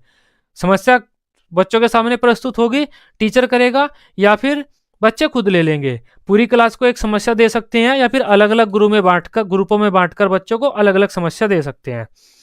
बच्चे समस्या का समाधान करने की कोशिश करेंगे और जब तक करते रहेंगे जब तक उन्हें उस समस्या का समाधान नहीं मिल जाता। कोई मैथ का सवाल दे दिया, बच्चे तब तक सोल्व करते रहेंगे, उसे अपना दिमाग लगाते रहेंगे, जो चीज़ सीखी उन्होंने उसका प्रयोग करते रहेंगे, तब तक वे उस क्वेश्चन को सोल्व नहीं कर लेते। शिक्षक उनका निरीक्षण करता है और उन्हें उचित निर्देश प्रदान करता है। बच्चों को निरीक्षण कर रहा है, ये मैडम है, इनका निरीक्षण कर रही है, उचित निर्देश प्रदान करता है कि आप इस समस्या का समाधान कैसे कैसे कर सकते हैं। इस विधि में छात्रों को जो समस्याएं दी जाती हैं इस विधि में उनकी रुचि स्तर के अनुरूप दी जाती हैं। जिस क्लास के बच्चे हैं उस लेवल की समस्या दी जाएगी। ऐसा नहीं है 6 क्लास के बच्चे को हम 12th क्लास का क्वेश्चन दे दें। यह तो एक जनरल नॉलेज की बात थी। नेक्स्ट पॉइंट है, इस विधि में समस्या कथन में कोई ना कोई संकेत अवश्य होता है। ये एक लाइन है, सीटेट के पेपर में लिखने को मिल जाती है कि समस्या समाधान विधि की एक विशेषता क्या है। जो समस्या स्टेटमेंट दे रहे हैं कि बच्चों आप इस क्वेश्चन को सही करके बताओ। इस क्वेश्चन में एक लड़का ऐसे ऐसे जा रहा है, 3 बार घूमा, उत्तर दक्षिण पश्चिम पूर्व, अब बताओ वह किस दिशा में है। तो हम इस तरह से क्वेश्चन बताते हैं जो सॉल्यूशन उस क्वेश्चन में कहीं ना कहीं उस सॉल्यूशन की कुछ ना कुछ हिंट हो, ऐसे क्वेश्चन देते हैं हम समस्या समाधान विधि में। यह विधि विश्लेषण, तर्क, चिंतन कई चीजें बढ़ाती है। अपसारी चिंतन मतलब बहुत अच्छी विधि मानी जाती है और विश्लेषण करने पर, तर्क करने पर, चिंतन करने पर, सोच विचार करने पर, नई नई चीजों की खोज पर बल देती है। यह विधि अच्छी विधि मानी जाती है। यह अब जो ये समस्या समाधान विधि है इसके चरण कौन कौन से हैं, इंपॉर्टेंट है, ये सीटेट के पेपर में बहुत आते हैं। पहला हो जाता है समस्या को समझना, पहचानना या फिर परिभाषित करना। इस लाइन का मतलब है बच्चों के सामने समस्या आएगी, बच्चों से समस्या को देखेंगे और उसे समझेंगे ये एक्चुअल में समस्या क्या है। समस्या को बच्चों के सामने आना, पहचानना और उसे समझना, परिभाषित करना, एक्चुअल में समस्या क्या है। दूसरा पॉइंट है, दूसरा जो स्टेप इस समस्या समाधान विधि का चरण, बच्चे उस समस्या से संबंधित आंकड़ों को एकत्रित करेंगे कि जब मैथ का सवाल है तो मैथ से संबंधित जो सूत्र बन जाते हैं, सारे सूत्र कौन कौन सा उसमें काम आ सकता है, वे सारी आंकड़े इकट्ठे करेंगे, जितने भी उससे संबंधित आंकड़े में इकट्ठे कर सकते हैं। तीसरा है बच्चे परिकल्पनाओं का निर्माण करेंगे। बच्चे सोचेंगे अगर हम ये सूत्र लगाएं तो शायद ये समस्या सोल्व हो जाए, अगर हम अपने टीचर की वो बात याद करके वो यहाँ पे अप्लाई करें तो शायद ये सॉल्यूशन मिल जाए हमें इस सवाल का। परिकल्पनाओं का मतलब है बच्चे परिकल्पनाएं बनाएंगे, ये सूत्र यहाँ काम कर सकता है, वो सूत्र काम कर सकता है, इस तरह से उत्तर मिल सकता है, इस तरह से उत्तर मिल सकता है। अब पता नहीं है किस तरह से मिलेगा, लेकिन परिकल्पनाएं बनाएंगे बच्चे पहले कि हाँ इन चीजों से उत्तर मिल सकता है। उसके बाद उन परिकल्पनाओं का परीक्षण करेंगे। टीचर ने जो सवाल दिया है उस सवाल में वे जो परिकल्पनाएं, जो सूत्र उन्होंने बनाए हैं, जो चीजें उन्होंने निर्धारित की हैं कि इनसे उत्तर मिल सकता है, एक एक करके वे परिकल्पनाएं में सूत्र उस सवाल में लगा के देखेंगे और किसी न किसी एक से उत्तर मिल जाएगा। और उसके बाद बच्चे निष्कर्ष निकालेंगे और सामान्यीकरण कर देंगे कि ऐसी समस्या को हम इस सूत्र से इस तरह से समाधान कर सकते हैं। दोबारा बताता हूं मैं, टीचर ने मैथ का सवाल दिया, पहला पॉइंट बच्चे उस मैथ के सवाल को समझेंगे, पहचानेंगे और सोचेंगे अच्छा ये उस टॉपिक से, इस चीज के बारे में हमें ये उत्तर देना है।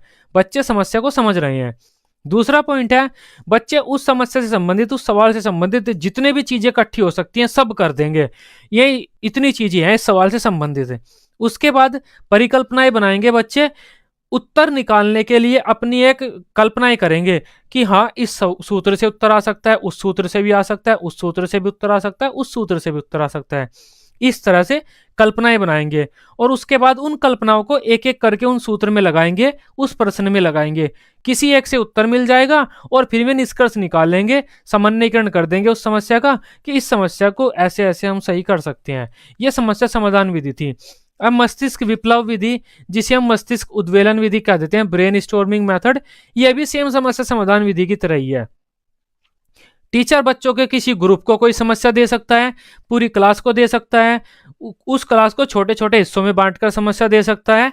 इसमें हम बच्चों को ऐसी समस्या देते हैं जिसमें बच्चों को दिमाग के घोड़े दौड़ाने पड़े, मतलब मस्तिष्क उद्वेलन, मस्तिष्क को हिला दें अपने पूरे, इस तरह से क्वेश्चन हम करते हैं इसमें।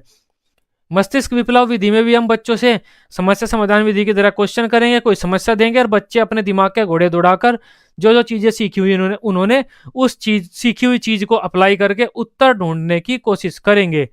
ये मस्तिष्क विप्लव विधि है, brain storming method. Simple simple सा समस्या समाधान विधि की तरह ही होता है, बस आप वही याद कर सकते हैं। किसने दी थी ये? A.F. ओसबर्न ने दी थी। छात्रों के समक्ष कोई समस्या प्रस्तुत की जाएगी, एक समूह के लिए हो सकता है या फिर दूसरे समूह के लिए भी, छोटे छोटे समूह के लिए भी हो सकता है, या फिर पूरी क्लास के लिए भी एक समस्या हो सकती है। बच्चे क्या करते हैं, उस समस्या के समाधान के लिए अपने अपने विचार प्रस्तुत करते हैं, आपस में डिस्कशन करते हैं, जो चीजें पढ़ी है उन्होंने उसके बारे में सोचते हैं। बिना किसी डर के समस्या का समाधान खोजने के लिए अपने विचार एक दूसरे के सामने प्रस्तुत करते हैं और तब तक करते रहते हैं जब तक वे उस समस्या का समाधान नहीं खोज लेते। शिक्षक उनका निरीक्षण करता रहता है, उनको उचित दिशा निर्देश देता रहता है, समस्या समाधान विधि की तरह ही। नेक्स्ट पॉइंट है, इसका प्रयोग बच्चे में सृजनात्मकता को बढ़ावा देने के लिए दिया जाता है। सृजनात्मकता, मौलिकता, मौलिक चिंतन, क्रिएटिविटी, और इसके अलावा कुछ नवीनता लाना, बाकी ये सब कुछ सेम ही है। इसे आप समस्या समाधान विधि की तरह ही समझो, लगभग आपका काम चल जाएगा। खोज विधि, डिस्कवरी मेथड, ये भी समस्या समाधान विधि की तरह ही है। इसमें बच्चे किसी चीज को खोजते हैं, लेकिन इसमें बच्चे कोई ऐसी चीज खोजते हैं जो बच्चों को पहले नहीं पता हो। हमने बच्चों को 3-4 सूत्र पढ़ा दिए, अब ये 3-4 सूत्र बच्चों को दे दिए, बच्चों से कहेंगे अब आप इन सूत्रों से कोई एक नई चीज पैदा करो, कुछ नया बनाओ जो आपने पहले नहीं पढ़ा हो। खोज विधि में बच्चे ऐसी चीजें सीखेंगे, ऐसी चीजों की खोज करेंगे जो उन्हें पहले नहीं पता थी। और समस्या समाधान विधि वगैरह जो पहली है, उनमें ऐसी चीजों का खोज करते हैं जो वे पढ़ चुके हैं लेकिन उत्तर ढूंढ रहे हैं। इसमें वे खोज विधि में उत्तर नहीं ढूंढते, कोई नई चीज ढूंढते हैं जो उन्होंने नहीं पढ़ी हो। बाकी सेम ही है, समस्या उत्पन्न होगी, बच्चों से कहा जाएगा कोई नई चीज ढूंढो जो आपको नहीं पता हो। या फिर ऐसे भी कह सकते हैं, ताजमहल के बारे में हमने बहुत पढ़ लिया, अब ताजमहल के पास जाकर कोई नई चीज पता करते हैं जो हमने नहीं पढ़ी हो। कुछ भी नया ढूंढना खोज विधि होगा। इस विधि में छात्रों को किसी ऐसे तथ्य की खोज करने के लिए कहा जाता है जो उन्हें पहले पता नहीं था। जैसे ताजमहल के पास जाते हैं, ताजमहल के बारे में हमने बहुत पढ़ लिया, अब उसके पास जाकर देखते हैं क्या क्या नया हमें सीखने को मिलता है। अब नेक्स्ट पढ़ लेते हैं हम अनुसंधान विधि, अन्वेषण विधि, ह्यूरिस्टिक विधि, ह्यूरिस्टिक मेथड, ह्यूरिज्म मेथड। एक ही नाम है, ये इतने नामों से आता है पेपर में और इंपॉर्टेंट है सीटेट के लिए। इसमें भी टीचर क्या करता है, बच्चों को ग्रुप में बांटता है या फिर पूरी क्लास को एक समस्या दे देता है। बच्चे दिमाग लगाते हैं, खोजते हैं, क्या करते हैं, समस्या का समाधान खोजते हैं। यह भी मतलब सेम ही समझ सकते हैं आप। अनुसंधान विधि, अन्वेषण विधि, ह्यूरिस्टिक विधि, इसमें क्या होता है, पहली बात तो यह है, अन्वेषण या ह्यूरिस्टिक का मतलब होता है मैं खोजता हूं। यह ग्रीक भाषा का शब्द है, इसका मतलब होता है मैं खोजता हूं। इस मतलब मैं किसी समस्या का समाधान खोजता हूं। यहां पर बच्चा कोई नवीन तथ्य खोज रहा था, यहां पर समाधान खोज रहा है वह। इसमें बच्चों के सामने कोई समस्या प्रस्तुत की जाती है, बच्चे उस समस्या के कारणों की कल्पना कर समाधान खोजते हैं। शिक्षक उनका निरीक्षण करता है तथा उन्हें उचित दिशा निर्देश देता है। यह विधि H.E. आर्मस्ट्रॉन्ग ने दी थी। तो ये अलग अलग मनोवैज्ञानिकों ने अलग अलग अपनी विधि दी है, लेकिन ये एक जैसी सी ही है। पर्यवेक्षित अध्ययन विधि, सुपरवाइज स्टडी मेथड, ये भी सेम ही है। पर्यवेक्षण का अर्थ क्या होता है, बच्चों का निरीक्षण करना जिस समय में अपनी मेजों पर कार्य कर रहे होते हैं, यह पर्यवेक्षण का अर्थ होता है। बच्चे अपनी मेजों पर कार्य कर रहे हैं, किसी समस्या का समाधान कर ढूंढ रहे हैं ग्रुप में, टीचर उनका निरीक्षण कर रहा है। ये पहली जो विधियां पढ़ी है उनके जैसी है, सेम है। पेपर में अगर आ जाए तो आप भी सेम मानकर चल सकते हैं इसे। अब डाल्टन मेथड, ठेका विधि, लेबोरेटरी मेथड, ये भी बिल्कुल सेम ही है, बस थोड़ा सा अंतर है इसमें। ये किसने दी थी, हेलेन पार्क हर्स्ट ने दी थी। ये हेलेन पार्क हर्स्ट ने। डाल्टन विधि, ठेका विधि, लेबोरेटरी मेथड। इन्होंने क्या कहा, अगर आप कोई चैप्टर या कोई भी सब्जेक्ट पढ़ा रहे हो तो उस कमरे को, जिस कमरे में आप पढ़ा रहे हो, उस सब्जेक्ट की तरह ही सजा दो। केमिस्ट्री पढ़ा रहे हो तो चारों तरफ केमिस्ट्री के पोस्टर, केमिस्ट्री के परखनली वगैरह, टेस्ट ट्यूब वगैरह में चीज़ें लगा दो। लेबोरेटरी बना दो अपने रूम को। फिजिक्स पढ़ा रहे हो तो फिजिक्स की तरह सजा दो अपने कमरे को। मैथ पढ़ा रहे हो तो मैथ की चीज़ें लगा दो हर जगह। उससे बच्चे जल्दी सीखेंगे और बच्चों को सीखने में मजा आएगा। सीधी सी बात है, हर सब्जेक्ट को सीखने के लिए एक विशेष कमरा बनाओ, उस कमरे में उस सब्जेक्ट से संबंधित चीज़ों को लगाओ और उसके बाद बच्चों को उस कमरे में बुलाओ, छोटे छोटे ग्रुप में बांटो, कोई एक समस्या दो, बच्चों से कहो समस्या का समाधान करें। टीचर उनको ऑब्जर्व करेगा बच्चों को, और बच्चे उस कमरे में बैठकर उस कमरे से संबंधित किसी टॉपिक की समस्या का समाधान करेंगे। यह भी एक समस्या समाधान विधि की तरह ही एक विधि है, बस इसमें एक है, जो बच्चों को समस्याएं दी जाती हैं वो उस कमरे में दी जाती हैं। ऐसा कमरा बना देते हैं, जैसा टॉपिक होता है उस टॉपिक से संबंधित ही वो कमरा सजा देते हैं हम। ये अंतर है, बाकी समस्या समाधान विधि है। हेलेन पार्कहर्स्ट ने दी यह विधि। इस विधि में हर विषय के अध्ययन के लिए कक्षा के स्थान पर एक लैब होती है, जिसमें उस विषय से संबंधित सामग्री रखी होती है, बता चुका हूं मैं। इस विधि में कक्षा को जो क्लास है हमारी, उसे छोटे छोटे समूह में बांटकर कोई असाइनमेंट, कोई समस्या दी जाती है, कोई काम दिया जाता है, जिसे छात्रों को निर्धारित समय में पूर्ण करना होता है। इस विधि में कक्षा को लैब या प्रयोगशाला में दिया जाता है, जिस वजह से इसे ठेका विधि या लेबोरेटरी मेथड कहा जाता है। यह छात्र केंद्रित विधि है, क्योंकि करके सीखने पर बल देती है। ये समस्या समाधान विधि वाली सारी विधि छात्र केंद्रित विधि है, क्योंकि बच्चे कर रहे हैं, टीचर खड़ा है इनमें। यह भी आप सेम मानकर चल सकते हैं, बस उस कमरे को सजाने के लिए कहा गया है इन्होंने। अगर बच्चे रंग का काम कर रहे हैं तो उस कक्षा को ड्राइंग वाली चीजों से सजा दो। नेक्स्ट हमारी विधि देख लेते हैं, योजना विधि है। हाँ, नेक्स्ट हमारा जो मेथड है वो योजना विधि है। यह मोस्ट इंपोर्टेंट मेथड है हमारा, योजना विधि। सीटेट के एग्जाम के पर्सपेक्टिव से देखें तो मोस्ट इंपोर्टेंट मेथड हो जाता है हमारा योजना विधि।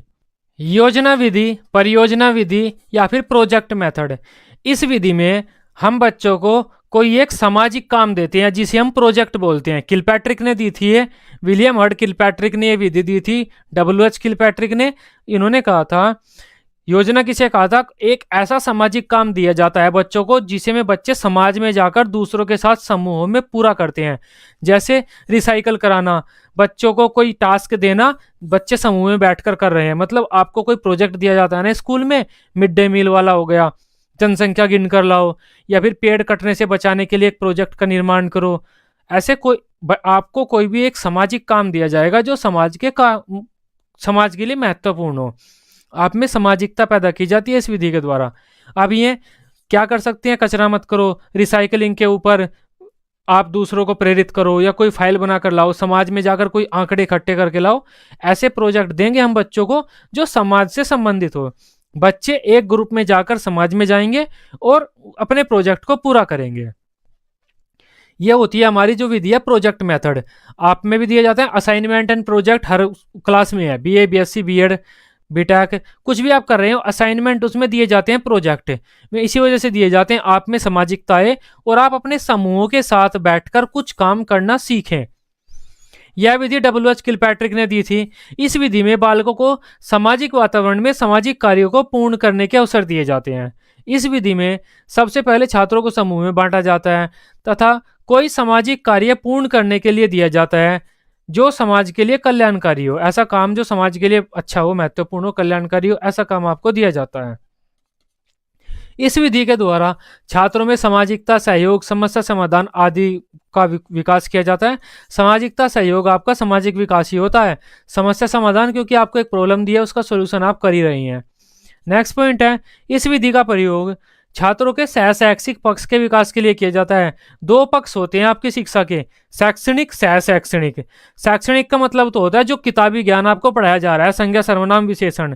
सहशैक्षणिक में आपके खेल, असाइनमेंट, प्रोजेक्ट, ये चीजें आ जाती हैं। तो प्रोजेक्ट आपका क्या हुआ, सहशैक्षणिक हुआ। उसमें आप चीजें रटते नहीं है, क्लास में बैठकर पढ़ते नहीं है, कुछ एक्टिविटी करते हैं बाहर जाकर। क्लास से बाहर जाकर आपको एक्टिविटी करते हैं, उसे हम सहशैक्षणिक या सहशैक्षिक बोलते हैं।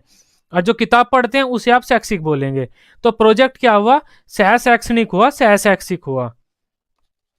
नेक्स्ट पॉइंट है, इस विधि के सिद्धांत क्रियाशीलता, वास्तविकता और उपयोगिता है, मूल्यांकन नहीं। अब आपसे कह दिया कि पेड़ कटने से बचाओ, इस चीज पर आप एक प्रोजेक्ट बनाओ, लोगों को जागरूक करो। आप गए, लोगों को जागरूक किया और उसके बारे में आपने एक प्रोजेक्ट बनाया कि मैंने ऐसे ऐसे जागरूक किया, ये काम किया, इतने लोग जागरूक हुए, इतने लोग जागरूक नहीं हुए। अब आपके उस प्रोजेक्ट का मूल्यांकन नहीं किया जाएगा, क्योंकि वो तो आपकी मर्जी है। आप कह सकते हैं 10% लोग जागरूक हुए, 90% नहीं जागरूक हुए।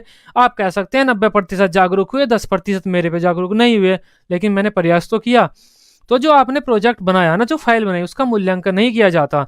मेन क्या है इसके सिद्धांत, क्रियाशीलता। आप क्रिया करके कुछ सीखें। वास्तविकता, वास्तविक चीजें सीखें, आप वास्तविक माहौल में सीखें, ऐसी चीजें सीखें जो उपयोगी हो, लेकिन मूल्यांकन नहीं। क्वेश्चन आता है योजना विधि का क्या चीज एक सिद्धांत नहीं है, तो उसका उत्तर हो जाता है मूल्यांकन एक सिद्धांत नहीं होता। आपके प्रोजेक्ट का जो रिजल्ट है उसका मूल्यांकन नहीं किया जाता। लेकिन अगर वास्तविक बात करें हम, तो आपकी फाइल का मूल्यांकन किया जाता है। स्कूलों में वैसे करना नहीं चाहिए, आपकी फाइल ही मेन है। प्रोजेक्ट मेथड की अगर बात करें हम, फाइल मेन नहीं है, फाइल तो बेकार है। जो काम आपने किया है प्रोजेक्ट में वो मेन है। ये विलियम हार्ड किलपैट्रिक ने कहा है। आज के टाइम में क्या हो गया है, जो काम आपने किया है वो बेकार है, फाइल आपके पास होनी चाहिए। फाइल अगर नहीं है तो काम बेकार है आपका। फाइल है तो आपने काम किया हो, नहीं किया हो आप शक्तिमान हो। तो आज के टाइम में हम फाइल को मेन मानते हैं, क्योंकि उसका मूल्यांकन करते हैं, बाकी इसमें नहीं किया जाता। नेक्स्ट विधि है योजना विधि। प्राइमरी और उच्च प्राइमरी, मतलब प्राथमिक कक्षा जो 1 से 5 तक है, और उच्च प्राथमिक, ये तो सब में है। प्राइमरी से लेकर और हमारी जो बीए बीएससी है, सब के लिए बहुत महत्वपूर्ण विधि है। अगर पेपर में आए योजना विधि किस कक्षा के लिए महत्वपूर्ण मानी जाती है, तो सब, जितनी भी कक्षाएं हैं सब के लिए बहुत महत्वपूर्ण मानी जाती है। किलपैट्रिक ने योजना विधि में क्या कहा, अनुभव द्वारा सीखने पर बल दिया। बच्चे खुद अनुभव करेंगे और सीख लेंगे। अगर हम बच्चों से कहें कि हमें क्या सीखना है, आज पर्यावरण की सुरक्षा करना सीखना है, टीचर लेक्चर दे रहा है, तो बच्चे इतना नहीं सीखेंगे। अगर हमने बच्चों को समाज में भेज दिया, एक प्रोजेक्ट दे दिया, पर्यावरण की सुरक्षा करो, एक प्रोजेक्ट आपको तैयार करके लाना है, लोगों को मोटिवेट वगैरह भी करना है, तो बच्चे बहुत सीख जाएंगे। आप सोच के देखो, अगर आपने मिड डे मील का सर्वे किया था, अगर किया हो आपने, बीएड आपके बीएड या बीटीसी जो भी किया आपने, उस टाइम पर मिड डे मील बहुत ज्यादा आपको पता चल गया था मिड डे मील क्या होता है। नेक्स्ट हमारी विधि है नाटकीकरण विधि, कक्षा अभिनय विधि, ड्रामेटाइजेशन मेथड। और दूसरी विधि है भूमिका निर्वाह विधि, रोल प्ले मेथड। ये दोनों एक जैसी होती हैं। पहले नाटकीकरण विधि, कक्षा अभिनय विधि, ड्रामेटाइजेशन मेथड की बात करते हैं। जो आप स्कूल में प्ले करते हैं ना 15 का 26 जनवरी पर, 2-3 स्टूडेंट आपस में मिलकर कोई एक्टिंग कर रहे हैं, कुछ प्ले कर रहे हैं, कोई नाटक कर रहे हैं, कोई स्किट कर रहे हैं, और उस स्किट के माध्यम से बच्चे सीख रहे हैं, उस विधि को तो हम कहेंगे नाटकीकरण विधि। मान लीजिए हम महाराणा प्रताप और अकबर का जो युद्ध है उसके बारे में पढ़ाना चाहते हैं, तो एक बच्चा महाराणा प्रताप बन गया, एक अकबर बन गया, और उनके युद्ध के बारे में एक हमने छोटा सा स्किट करा दिया, एक नाटक करा दिया कक्षा में, बच्चे समझ गए। तो ये विधि हमारी कौन सी हुई, नाटकीकरण विधि हुई। लेकिन भूमिका निर्वाह विधि, भूमिका निर्वाह विधि क्या होती है, हम इसके द्वारा किसी को ट्रेनिंग देते हैं, किसी टीचर को ट्रेनिंग देते हैं, आर्मी वाले पर्सन को ट्रेनिंग देते हैं, किसी को इंजीनियर बनाते हैं। मान लीजिए हम इसे टीचर बनाना चाहते हैं, तो भूमिका निर्वाह विधि का प्रयोग करेंगे। इसमें हम क्या करेंगे, इस बच्चे से कहेंगे मान लो भाई तू टीचर है, अब टीचर वाली एक्टिंग कर। अब ये टीचर वाली एक्टिंग करेगा, बाकी सब इसे देखेंगे और बताएंगे तूने कितनी अच्छी की। हम कोई इंजीनियर बनना चाहता है, अब हम कहेंगे भाई चल मान ले तू इंजीनियर है, अभी तुझे एक बिल्डिंग बना रही है 3 मीटर लंबी, एक छोटी सी 3 मीटर लंबी बिल्डिंग बनानी है, बता तू क्या क्या करेगा। इंजीनियर है, अब शुरू हो जा, तो वो शुरू हो जाएगा। अच्छा तो बिल्डिंग बनानी है, मुझे बताओ कितना एरिया है, क्या क्या मटेरियल है, ये मटेरियल चाहिए, वो चाहिए। इंजीनियर की तरह पूरी एक्टिंग करना शुरू कर देगा। यह भूमिका निर्वाह विधि है। कोई आर्मी में है बंदा, कोई पर्सन आर्मी में है, अब अटैक थोड़ी हो रखा है, हम उसे अटैक के लिए रेडी करना चाहते हैं, उसकी ट्रेनिंग करा रहे हैं, तब हम इस पर्सन को कहेंगे, आर्मी वाले बंदे को, कि भाई सुन, अब 10 सेकंड बाद यहाँ पर एक बम गिरेगा, उसके बाद हमें बताना तू क्या क्या करेगा। वो प्रैक्टिस करा रहे हैं हम उसकी।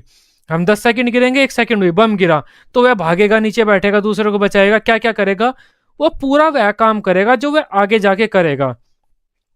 कोई किसी की ट्रेनिंग कर रहे हैं हम, किसी पर्सन की, बंदे की, बच्चे की, वो ट्रेनिंग के लिए तो जो विधि यूज करेंगे हम भूमिका निर्वाह विधि कहेंगे, रोल प्ले मेथड। लेकिन कोई एक छोटा सा नाटक कर रहे हैं जिसके द्वारा बच्चों को हम कुछ बता रहे हैं, ज्ञान दे रहे हैं, उस नाटक को कहेंगे हम कक्षा अभिनय विधि, ड्रामाटाइजेशन मेथड। दोनों एक ही होते हैं। इन दोनों विधियों में जो बच्चे हैं वे अपने आप को भूलकर किसी और की तरह व्यवहार करते हैं। दोनों में ये समानता होती है। इसमें किसी घटना को अभिनय के माध्यम से बच्चों के समक्ष प्रस्तुत किया जाता है। विद्यालय में नाटक, प्ले, स्किट करना यही आता है। यह नाटक शिक्षण की विधि है, ग्रामर शिक्षण की विधि नहीं है। जो नाटक विधि है उसमें हम उसके द्वारा ग्रामर नहीं पढ़ा सकते। पेपर में एक बार सवाल आया था। भूमिका निर्वाह विधि का प्रयोग शिक्षक प्रशिक्षण में किया जाता है, मतलब किसी चीज की भी ट्रेनिंग में किया जाता है। शिक्षक में कर सकते हैं, दूसरी चीज में भी कर सकते हैं आप, जैसे बीआर, डीएलएड, आर्मी वगैरह, इंजीनियर, डॉक्टर, कोई भी बन सकता है। सूक्ष्म शिक्षण इसी का एक उदाहरण है। सूक्ष्म शिक्षण में हम क्या करते हैं, स्टूडेंट होता है, बोर्ड पर जाता है और टीचर बन के पढ़ाता है, तो वो टीचर बनने का नाटक करता है। टीचर होता नहीं उस टाइम पर, वह स्टूडेंट होता है। वो जो नाटक करता है उस विधि को क्या बोलते हैं हम, भूमिका निर्वाह विधि। नेक्स्ट विधि हमारी हो जाती है खेल विधि, प्लेवे मेथड, प्ले मेथड। इस विधि का प्रयोग छोटे बच्चों के लिए किया जाता है, प्री प्राइमरी बच्चों के लिए, नर्सरी, एलकेजी, यूकेजी, कक्षा 1 व कक्षा 2, इस लेवल के जो बच्चे होते हैं उनके लिए इस विधि का प्रयोग किया जाता है। इस विधि में हम बच्चों को कुछ भी नहीं सिखाते, बस उन्हें खेलने की सामग्री दे देंगे, बच्चे खेलते रहेंगे और खेल खेल में वे सीख लेंगे। ऐसी सामग्री देते हैं हम बच्चों को जिसमें वे खेल खेल में सीख लें। इसकी जो शुरुआत की थी हेनरी कोल्डवेल कुक ने की थी। क्यों की थी? क्योंकि ये खेल खेल में खाना बना लेता था, ये कुक था, खेल खेल में खाना बना लेता था, तो एच.सी. कुक ने खेल विधि की शुरुआत की। बाद में इसे फ्रोबेल व मोंटेसरी ने आगे बढ़ाया। कभी कभी पेपर में ऐसा आ जाता है खेल विधि किसने दिया, कोल्डवेल कुक का नाम ही नहीं आता, वहां पर फ्रोबेल का आता है, तो आपको फ्रोबेल सेलेक्ट करना पड़ेगा। अगर कुक आता है तो मेन कुक है, कुक नहीं आता तो बाद में आप ये दोनों सिलेक्ट कर सकते हैं। कुक ने कहा था बच्चों को संपूर्ण ज्ञान जो छोटे बच्चे हैं खेल के माध्यम से दिया जाना चाहिए। इस विधि में कक्षा में खेलों का आयोजन कराते हैं हम, जो कि जोश, नवीनता और रोचकता बढ़ाता है। ये तो जनरल सी बात है, सामान्य सी, ये तो हर जगह ही लगती है कि कोई भी चीज, कोई भी विधि है उसमें ये चीज लगी जाएगी। खेल सीखने को विस्तार देते हैं तथा सीखने के बच्चों को अधिक अवसर प्रदान होते हैं खेलों में। इतनी सारी चीजें रख दी हमने, बच्चा कभी लूडो खेल रहा है, कभी ये खेल रहा है, कभी वो खेल रहा है, तो बच्चे को नहीं पता, लेकिन उसकी सृजनात्मकता वगैरह का बहुत विकास हो जाता है।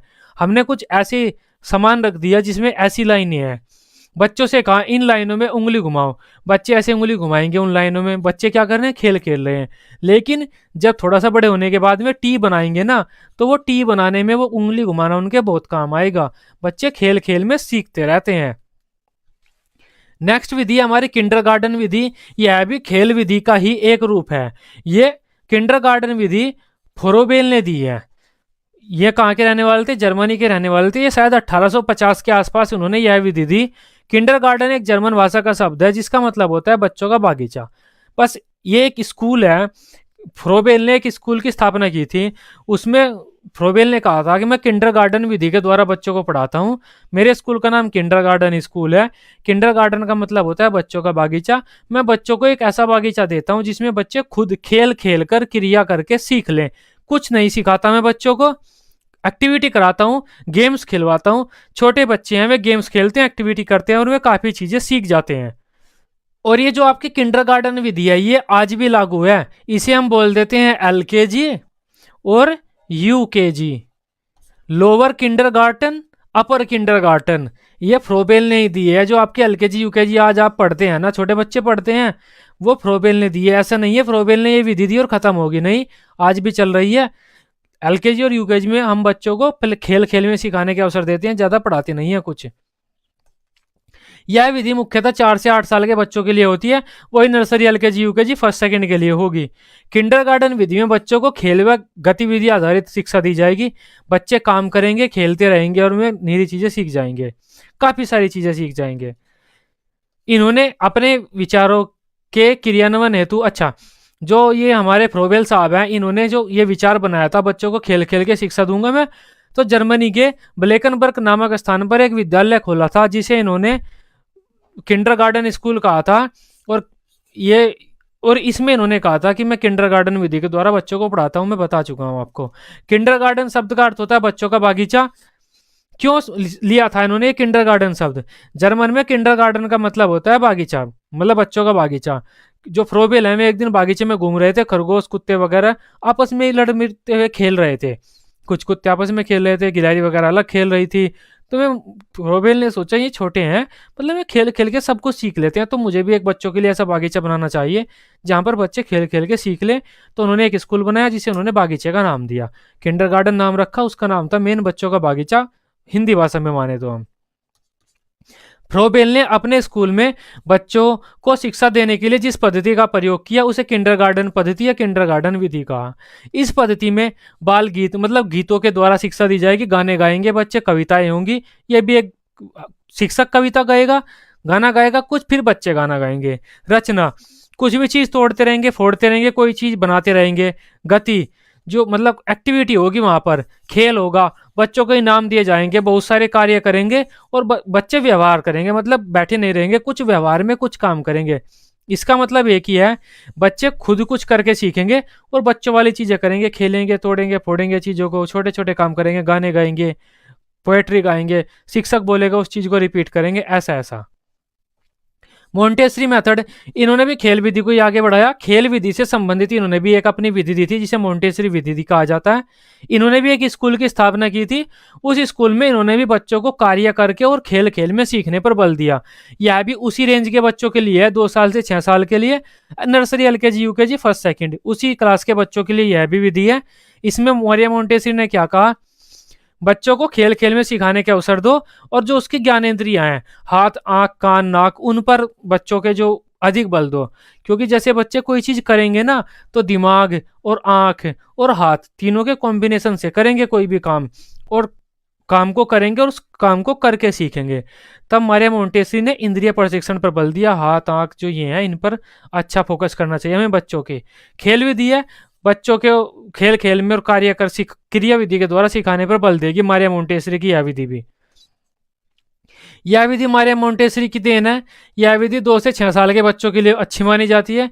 इस शिक्षा पद्धति में बालक पूर्ण रूप से स्वतंत्र होता है और उसे खेलने, कूदने, विकास संबंधी सभी क्रियाकलापों में भाग लेने की स्वतंत्रता होती है। वही चीज है, वो बहुत सारी एक्टिविटी करेगा, खेलता कूदता रहेगा। मोंटेसरी ने बालकों के सीखने में आंख, कान और हाथ पर बल दिया। अच्छा, आंख कान को भी इन्होंने मेन माना, कान, क्योंकि बच्चे क्या करते हैं, दूसरों से सीखते हैं।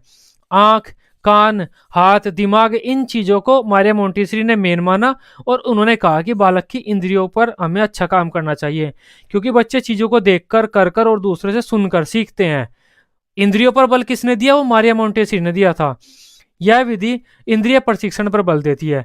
नेक्स्ट बात कर लेते हैं, लास्ट विधि आज की हमारी, ये जो 30वीं विधि है, स्रोत विधि, आसान सी विधि है ये। इस विधि में हम क्या करते हैं, कोई भी टॉपिक पढ़ाते हैं तो उस टॉपिक से संबंधित जो रियल ऑब्जेक्ट है, उस रियल ऑब्जेक्ट के पास बच्चों को ले जाते हैं, या फिर बच्चों के पास वो रियल ऑब्जेक्ट लाते हैं। ताजमहल के बारे में पढ़ा रहे हैं तो ताजमहल के पास बच्चों को ले जाओ, वास्तविक चीजें दिखाओ, जो स्रोत है, उस चीज का क्या स्रोत है, उस ज्ञान का क्या स्रोत है, वो वास्तविक चीज बताओ बच्चों को। ताजमहल के बारे में टीचर पढ़ा रहा है तो बच्चों को ताजमहल के पास ले जाओ, या फिर ताजमहल को उखाड़ के बच्चों के पास ले आओ। रियल ऑब्जेक्ट, रियल ताजमहल चाहिए हमें। ताजमहल का कोई मॉडल नहीं चलेगा स्रोत विधि में, रियल ताजमहल ही चाहिए। कुएं के बारे में बता रहे हैं, तब कुएं के पास बच्चों को ले जाओ, या फिर पूरे कुएं को खोदकर बच्चों के सामने लाओ। हल्दी घाटी के युद्ध के बारे में पढ़ा रहे हैं तो बच्चों को हल्दी घाटी लेकर चले जाओ। अगर हम बच्चों को क्या पढ़ा रहे हैं, वो क्या होता है, सिंधु घाटी सभ्यता के बारे में, तो जहां पर सिंधु घाटी सभ्यता के जो अवशेष मिले हैं उस जगह पर बच्चों को लेकर जाओ, या फिर उस जगह से कुछ चीज खोदकर बच्चों के सामने लाओ जो रियल हो। अगर आप हथियारों के बारे में पढ़ा रहे हैं तो हथियार सिंधु घाटी सभ्यता के ऐसे होते थे, रियल हथियार लेकर आना पड़ेगा आपको स्रोत विधि में। अच्छी नहीं, मतलब अच्छी तो मानी जाती है ये विधि, लेकिन बहुत मेहनत का और कठिन काम है। सिंधु घाटी सभ्यता के बारे में पढ़ा रहा है टीचर, तो कहाँ से वो सिंधु घाटी सभ्यता के अवशेष इकट्ठा करते फिरेगा। तो मतलब अच्छी मानी जाती है ये विधि, लेकिन बहुत मेहनत मांगती है। इस विधि में छात्रों के समक्ष प्रकरण से संबंधित कोई वास्तविक पदार्थ, रियल ऑब्जेक्ट, मॉडल वगैरह नहीं, रियल ऑब्जेक्ट चाहिए हमें, छात्रों के सामने प्रस्तुत किया जाएगा। इस विधि का मानना है कि बच्चे वास्तविक अनुभव से जल्दी सीखते हैं। वास्तविक अनुभव, सिंधु घाटी सभ्यता के बारे में पढ़ रहे हैं तो सिंधु घाटी सभ्यता के बर्तन हथियार वगैरह लेकर आओ, बच्चे जल्दी सीखेंगे। जैसे सिंधु घाटी सभ्यता को पढ़ने के लिए तो सिंधु घाटी सभ्यता से संबंधित समान कक्षा में ले आओ या फिर बच्चों को सिंधु घाटी सभ्यता के क्षेत्र में ले जाओ। ये 30 विधियां थी, इंपॉर्टेंट विधियां थी, सीटेट के पेपर में आती हैं। 30 की 30 हम आपको पढ़ा चुके हैं। लगभग 1-1.25 घंटे की वीडियो हो गई है, ये काफी बड़ी वीडियो भी हो गई है। आई होप वीडियो आपको अच्छी लगी होगी और सभी विधियां अब आपके समझ में आ गई होंगी। अब बात कर लेते हैं जो शिक्षण विधियां हैं उनसे सीटेट के पेपर में कैसे क्वेश्चन देखने को मिलते हैं। सबसे पहला क्वेश्चन हो जाता है आज का हमारा, कक्षा में विद्यार्थियों की रुचि बनाए रखने के लिए एक शिक्षक के लिए क्या उचित है? श्यामपट्ट का प्रयोग करना, चर्चा करना, कार्य करने के लिए कहना, प्रश्न पूछना। इसका उत्तर हमारा डी हो जाता है। मैंने बताया था रुचि बनाए रखने के लिए, प्रेरित करने के लिए एक तो प्रश्न पूछते हैं, हम प्रश्नोत्तर विधि का सहारा लेते हैं, और दूसरा कहानी कथन विधि का सहारा लेते हैं। सेकंड क्वेश्चन है, गेस्टाल्ट मनोविज्ञान की आधारशिला किसने रखी? जो गेस्टाल्ट विधि हमने पढ़ी है उसकी आधारशिला किसने रखी? मैक्स वर्दीमर ने इसकी आधारशिला रखी है, और मैक्स वर्दीमर के बाद इसे आगे किसने बढ़ाया? कोल्हर व कोफा ने इसे आगे बढ़ाया था। तीसरा क्वेश्चन है, शिक्षक शिक्षार्थियों में समस्या समाधान के कौशलों को कैसे बढ़ावा दे सकता है? अपने शिक्षण में चौक श्यामपट्ट का प्रयोग करके नहीं, श्यामपट्ट विधि को तो हम वैसे अच्छा नहीं मानते इतना ज्यादा। शिक्षार्थियों को विविध सामग्री उपलब्ध कराकर तथा उन्हें अपनी सामग्री का अन्वेषण करने के लिए प्रोत्साहन देकर, ये सही है। इसका आंसर भी हो जाता है। मतलब हम बच्चों के सामने बहुत सारी सामग्री दे रहे हैं और उन्हें कह रहे हैं आप इसका अन्वेषण करो, इसकी खोजबीन खुद करो और खुद समस्या समाधान करो। अन्वेषण विधि हमारी अच्छी मानी जाती है और बच्चे इसमें कुछ कर रहे हैं तो कुछ कर कर सीखने को हम वैसे भी अच्छा ही मानते हैं। जब बच्चे कुछ करके सीखते हैं, उन्हें निरंतर अभ्यास के प्रश्न देकर ड्रिल मेथड को हम अच्छा नहीं मानते। ड्रिल मेथड के द्वारा आप कई चीजें सीख सकते हैं लेकिन उसे हम अच्छा नहीं मानते मनोविज्ञान के अनुसार। अपने शिक्षार्थियों में अनुशासन को बढ़ावा देकर उससे कुछ नहीं होता।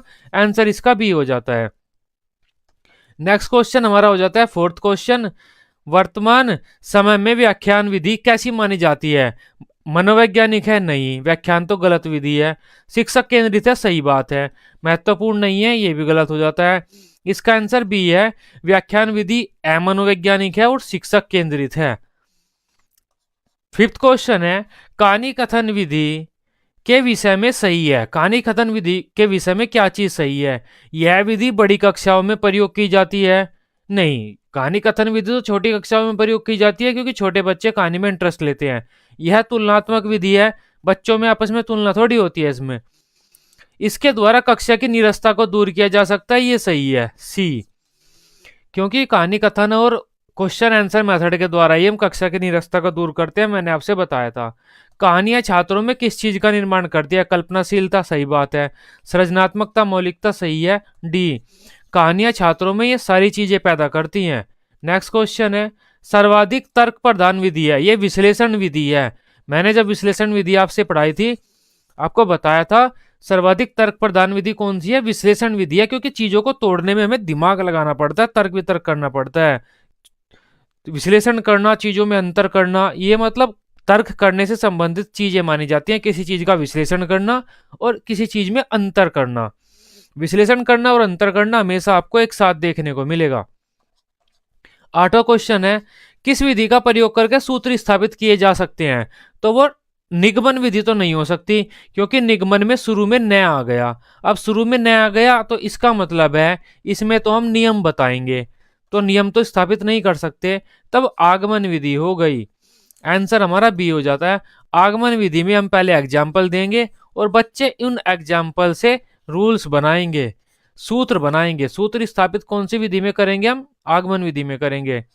नेक्स्ट क्वेश्चन है, देखो सुनो व समझो की कौन सी विधि कहलाती है?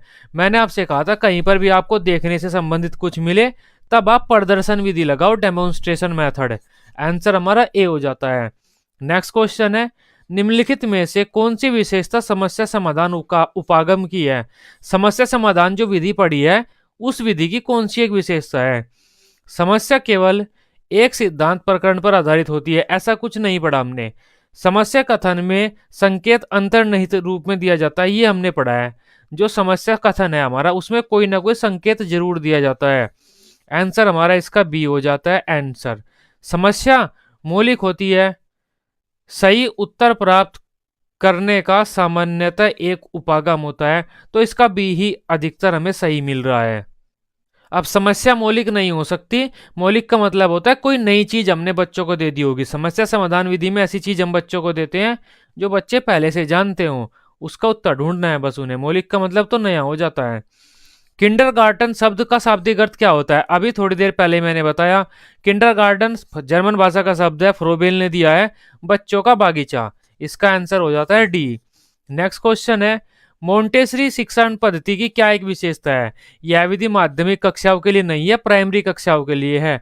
प्राइमरी से भी पहले प्री प्राइमरी के लिए है यह, तो 3-4 साल 2-3-4 साल के बच्चे जो है उनके लिए। बालकों के इंद्रिय प्रशिक्षण पर बल देती है, ठीक बात है, इसका आंसर भी हो जाता है। मोंटेसरी ने कहा था आंख नाक कान ये हाथ ये चीजें काफी इंपॉर्टेंट होती हैं बालक के सीखने में, तो बच्चा इनसे सीखता है, तो इंद्रिय प्रशिक्षण देना है। और ये एक मनोवैज्ञानिक है, मनोवैज्ञानिक नहीं है, बालक खुद करके सीखता है इसमें। इसका आंसर भी हो जाता है। ये लास्ट क्वेश्चन था हमारा। आई होप शिक्षण विधियां क्या होती है, उनका क्या अर्थ होता है, क्या विशेषता होती है, और कौन कौन से क्वेश्चन किस तरह से क्वेश्चन सीटेट के पेपर में आपको देखने को मिल सकते हैं, वह सब आप समझ पाए होंगे। ये वीडियो आपको अच्छी लगी हो, इसे आप अपने ग्रुप वगैरह में जो सीटेट के ग्रुप हैं दोस्त हैं उनके साथ शेयर कर सकते हैं। सीटेट की सभी सब्जेक्ट की रेगुलर क्लासेज लेने के लिए आप इस चैनल को सब्सक्राइब कर सकते हैं। Till then bye bye, take care.